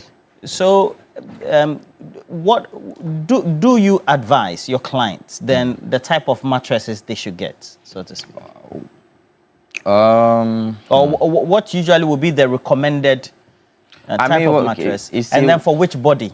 You know, some people already now they have truffle body, and then some people like me, we're very skinny. So at the end of it, once you are langa, you need, if you are langa, you need more foam. If you already have a chubby or plump body, you need less or exactly. That, I mean, okay, this is what I always say, that scientifically they'll say change your mattress every 5 to 8 years. Okay, what type of mattress? But because we have the ones that they have the spring, then they have the normal that are only foam. I understand. So I'm getting there. So, for example, assume I have an orthopedic mattress. It doesn't mean that you should also get it, because maybe my orthopedic mattress might give you pain. That's why I say everybody's body structure is different. And I'm not saying that orthopedic is the ultimate solution for everything. When you're buying, I just tell them that, listen, we have the low, high, and medium. When you're purchasing, try to feel. Okay. Try to experience it. Like, you know, sometimes people I'm just out of people like, oh, this is nice. I want to buy it. But there's no, I always tell them that, listen, I'll put another example that people actually try. I tell them, try it. Even lie on it. Try and lie on it to see, because there are situations where somebody has a very cloudy, nice sofa, mattress. If you put two people on that bed, one feels comfortable, the other one will feel body pains. So that's why I say everybody's body is different. So when you are purchasing a mattress, try to have a feel of it, because if that one you have is giving you back pains, assuming it's very hard, and you're not going to buy another hard one, right? You have to go and buy a better one, because you don't want to have the pain you are experiencing. So when you're buying, try to feel the, should I say, the product of the mattress. Try to feel it. Try to even, bounce it, because there are certain things, even the spring. I think back in the 90s, right? Yeah. The spring, when you jump on it, there's this sound. Yeah. It's It is dead. That time we did call and say it is dead. The mattress is dead. And if you I see some bouncy castle or something like that. Good. And then that spring, you see, no matter what you do, it bounces back. Yes. Unless the spring is broken. So that should tell you that even the ones that we have advanced, when you even press, it should be able to bounce back. Yes. Okay. Now, if that is so, ideally, what should be the standard that should be on the market? Standard. Yes. So for example, people are now being educated that you should go for maybe low density, medium density, and then high density. Right.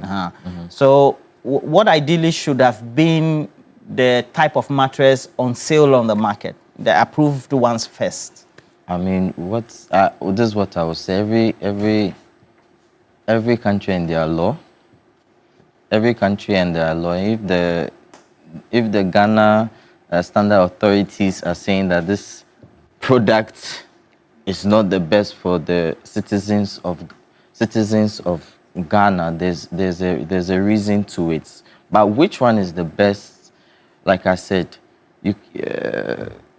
everybody keeps talking about orthopedic, right?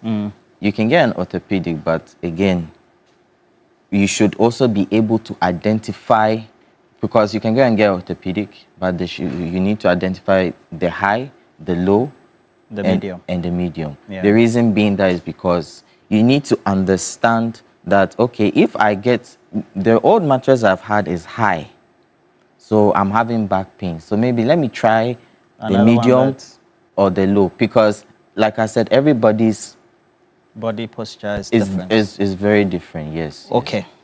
All right. So we saw that the Standards Authority went round. Sure. Yeah. What do you think that the individuals who feel that they bought mattresses and did not find the right materials, like I'm seeing on TikTok, yes. What should they be doing? Yes. Should they go for treatment, go and assess themselves, or what would be your last advice for them? Well, here's the thing. One thing I can say is that if the authorities are saying this is a bad material for mattresses, they have a reason to it, because even I'm sure because of the chemical, maybe some people can even get allergic reaction to it. Yeah. So that's why they are saying it's not a good quality for the citizens of Ghana. So, and I'm sure a lot of people are experiencing back pain, but we haven't heard from them and why they are the one reason they are bringing it back is because they said this thing is not good for Ghana, so we have to bring it back. But we haven't heard from what experiences of pain they are having. Yes. Yeah. Sorry, but this video, for me, we will go check on our mattress. I'm telling me too. I'm going to check my mattress too. Well, Dr. Elvis Asare. Oh, keep it simple. Elvis Asare is Elvis is a physiotherapist and helping us do the discussions on this, the quality of the mattresses that all of us tend to buy and sleep on. and then also what the standards should be. All right. We'll keep this conversation coming. Thank you for passing through our studios. We're grateful. All right. Well, let's do a draw for our mini jackpot after the break. Stay with us.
It's a wonder, man. Great talent so far. And talking about talent, we also have Top in 10, and one of the best reality shows for media general, where we also tend to discover individuals, young people with great talent, intellect, and ambition to be able to either manage their own business setups or also get into corporate, etc. You know, Bellamunde is the host for that. They've had first season, second season, and they will be outdooring the next season, which is the third season for Top in 10, I believe this weekend as well. But we decided to bring some of the past participants, just the recent one as well as the one before, right there in the studio. I have Belinda Deladem. Good morning to you. How are you? I'm great. Beautiful and very saucy Deladem as well. And then Sandra, I saw Sandra last year as well. And Sandra, how has it been for you? I mean, you are the latest, so I'll put it. We're actually on the same. Season 2. Yeah. Okay, great. How has it been for all of you? Let me go with you, Sandra.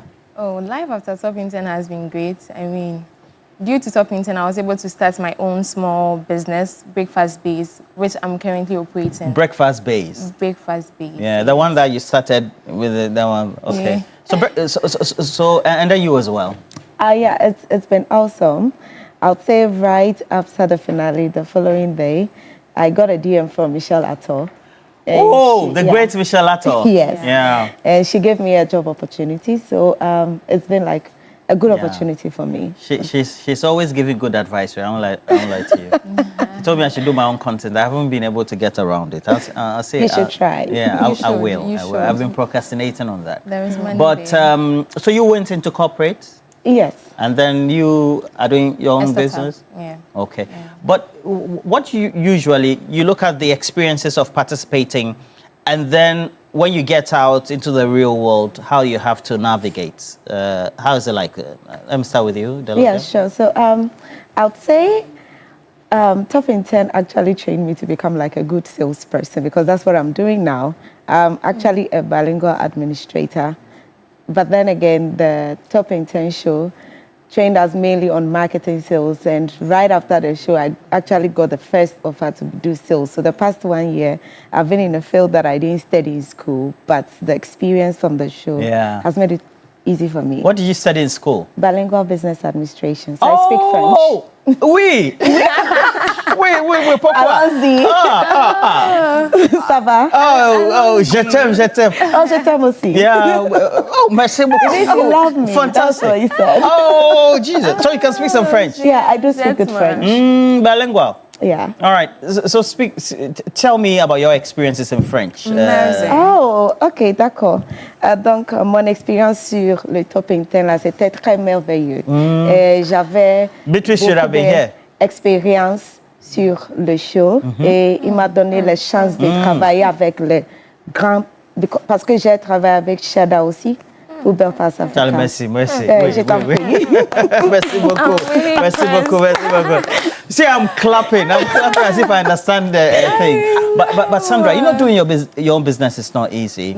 But at the end of the day, you have to navigate all sorts of things. You know, especially she's in sales, and you virtually you're a boundary spanner. You're also in sales as well. Yeah. And if you're beautiful, it's even worse for you because then your message doesn't get out there. And you get all these obstructions as a woman, you know. And this happens to men as well. But how have you been able to navigate that so far? Trying to put your own product out there, trying to do sales. If you have to close a sale, how do you have to get, access to financing, get people to assist you in the business and all that? Okay, right. Thank you so much. So starting a business is really, really tough. It's hard. Don't say tough. Tough is a small word. Hard. It's hard, mega hard. It's very difficult. It's been tough, and by the grace of God, I found people around me who are helping me navigate through it. When it comes to the financial aspect, starting up, I got the funds from the winning prize to start up. So that was the foundation. That was the money I used to start the foundation. And closing deals and all that, I think by the grace of God, I've come across brilliant people who have supported my journey so far. So far, it's been I'm navigating. Yeah, I'm still navigating. But there comes a point in time when you want to grow because you start, and then after some time, you begin to saturate. You get saturated, you know, and you want to diversify or do some other thing. What would be your best advice based on your experiences so far? Let's say from what you've done over the last year. Maybe you have dreams of doing something else, and how do you find inspiration within yourself to be able to say that I want to put my thoughts together to do the next venture or divert into something else? Well, okay, so I'll say the past few months working in sales, one of the best things that has happened to me is you get to build strong network because I get to meet very high profile people. Yes. And so whenever I feel like I want to go out of the corporate world, I'm just going to use the same advantage of the same people that I've met to build my business. So I would say that navigating or moving out of corporate world or upgrading, you should use the best experience you have or the opportunities you have now to build a strong network. So whenever you are ready to shift, you use the same people that I have built this relationship with to build the next phase of your business. Yeah. And you need to add more products, or maybe you also go to corporate world or one add-ons, you know. Yeah, in my master's, I'm currently doing data science. So you're doing data science? Data science and analytics. Data science and analytics. Yes. What school is that? Academic City. Academic City. Yes. And you're already doing your own business? Actually. Wallahi. Actually, you ladies are top. Top in 10. Yes. Okay. And so you're going to school as well as doing your business. Yes. So tell me about it. Currently, my main focus is to really establish this business and get it to a point where, and add more businesses to it actually. Then I get people to operate. I'll still be the head, but I'll have managers, executive directors. That's the dream. That's the dream. You know, Ghanaians too, you employ them and then they exploit you. Yeah. Have you been told that? Yes. Have you had those experiences? Not yet. Not yet. Oh, you have loyal people. I have a structure, so you can't really exploit me. When in terms of sales, the thing you are giving, so you are supposed to account for it. So in case you come with less, I would know that you took something from me. So you put in the systems. Yes. All right. Yes. So okay. If there are three things, three advisory, okay? Okay. And then 3 lessons. That's so that'll be 6 things, right? Okay. 3 advisory, 3 advice, and then 3 lessons you learned from top 10. What would they be? So top 10, top in 10, and then you came out your lessons as well. Okay. Yeah. So should I start with the advice or the lessons? No, advice is last. Okay, so the lessons, first of all, I think it builds you up. Secondly, it makes you so tough and very sharp. Thirdly, you have to become super, super smart and intelligent. Lessons, advisory. Yeah, advice. I would advise that the new people coming on the show take advantage of it, because to think that I never knew that my name could be Google verified. Now, when you type my name, first thing that comes up. No, let me type you. Yeah, please feel free. Okay, so you're on the second one. Yeah, Belinda Delade Mensah. Okay. So once you type my full name, you see top 10 season 2, third runner up. Some of my tasks that I did, especially the PR task, where I spoke a little bit of French, and that it was the most trending part for me. And I think I did a presentation on transferring waste into 3D products. So I heard that I was trending on X when I wasn't even on X myself. So take advantage of the opportunity. Be bold. They should be so bold, because it was one of the things that helped me. Very, very confident. And thirdly, don't see it as a competition. You should enjoy the show, because I did. So yes, Sandra. lessons. I became more confident. Yes, more confident. Also, I learned to be punctual. Yes, and then lastly, I think it gave me a lot of opportunities. So, yes. And then advice. And then advisory. Advice So for those, whether your experiences and then those coming onto the show. Advice. Okay. So those coming onto the show, I think they should come to give their maximum best. They should, as the Laden said, they should come in as a group, not as competitors against each other, because during the show, we got to learn from each other. During the whole season, I got to learn a lot from Deladem, Jomo, Yesuto. Everyone came on the show with different sets of skills. So don't come as a loner, but come to learn from others. Okay. And lastly, I think you should make the best of the opportunity. All right. Do you guys, your inmates, do you still... yes, we are so in touch, so in touch. Clack it. Oh, and in regards, last thing, in regards to the opportunity, I became the brand ambassador for my university, Unimac Institute of Languages. So in case someone wants to apply, you can apply. I'll probably share my promo code later. Charlie. You're all glittering. Thank you. Anyway, and then we also have to do the last draw. Or we'll do some birthdays. Okay, so let's do the draw and quickly do some birthdays before we call it a morning. So 3, 2, 1. So the number winning is not yet on, but don't worry, you will be contacted as usual. Now, this month, the world of finance is coming to Accra, and so be part of the prestigious ACI World Congress Accra 2026 is already on, delivering more than experience. Over 500 global experts, innovators, and financial leaders all available, and it's ongoing.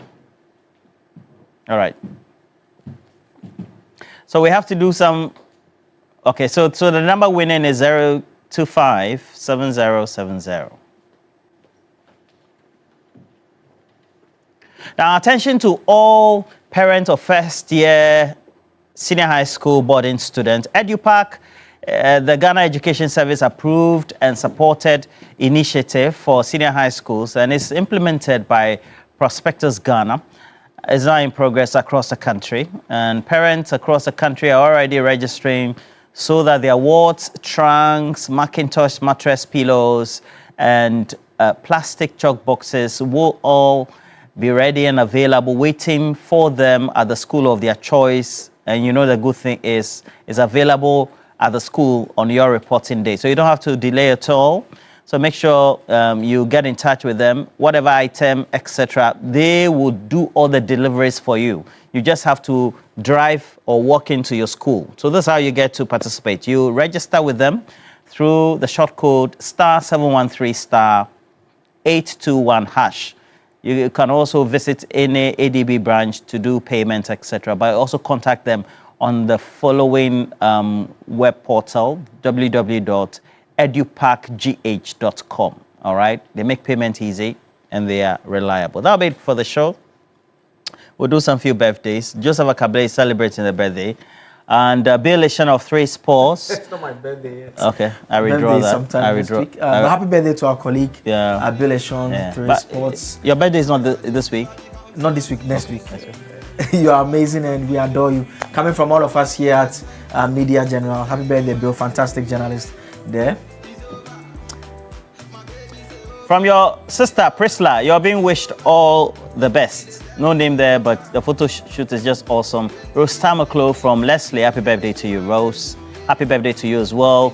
Dora and Doris Kutu from Mount and the kids, happy birthday, DD. Katechie Yeboa Mainu of Matters of Uganda Justice 8, God bless you. Celebrate your birthday. Cyril Sedem Kluches of Sundagana International from Nanaba, happy birthday to you. And then also Prosper Jr. Natri from your niece Mavis, celebrating you all the best.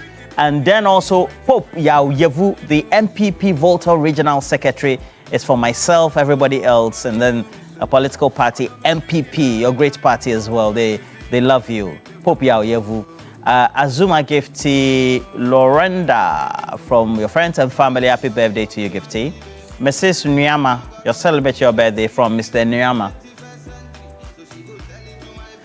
Gilbert Bwedu Shida at 10. I wish you love and grace from your dad, Robert Gogo. Ruby Naki Adamte from the Adamte family of Akusi Junction. Happy birthday to you, Ruby. General, as you go for the finals on Sunday for the promotion back to Turkish League, may God shine you. That's from Eric Ment. Happy birthday to you, General. Adomba Lucky, happy birthday. Nancy Glover, Mrs. from Chris or Charis or Caris and McCaffrey, happy birthday to you. Inspector Sandra Enyonam from Vasti, happy birthday to you. Peace Siayo, happy birthday to you from all God's people. I love the smile. Priscilla Laye, the fresh lady, happy birthday to you. Michael Jerry, you're wishing this lovely lady happy birthday to you as well. Fire service woman. Christopher AJ Kunedu, aka Wallace from Joe Laka, and then Nana Wusu, happy birthday to you. Okay, we have to do the last draw. Yes. Let's see who is winning 2,000 cedis at this point in time. That's coming up on the screen just right about now. Oh, that's the winner there. 233-55-1647. You know what the 3 numbers are. If you receive 2,000 cedis, congratulations to you, and thank you all for participating in this draw. I'm always telling them that you always say they should do 40 times. Yes. Yeah. 40. Otherwise, you don't get lucky. That's why they don't win big or Charlie. It's mathematical probability. Yeah. 40 times and you are likely Charlie, I didn't know you did that math. That's a good thing. Yeah. All right. So for all those who watch us, we're grateful. Please make sure you stick and stay on the channel. We have more content throughout the rest of the day. And as it is, we'll join you for TV3 Newday, same time next week. It's over.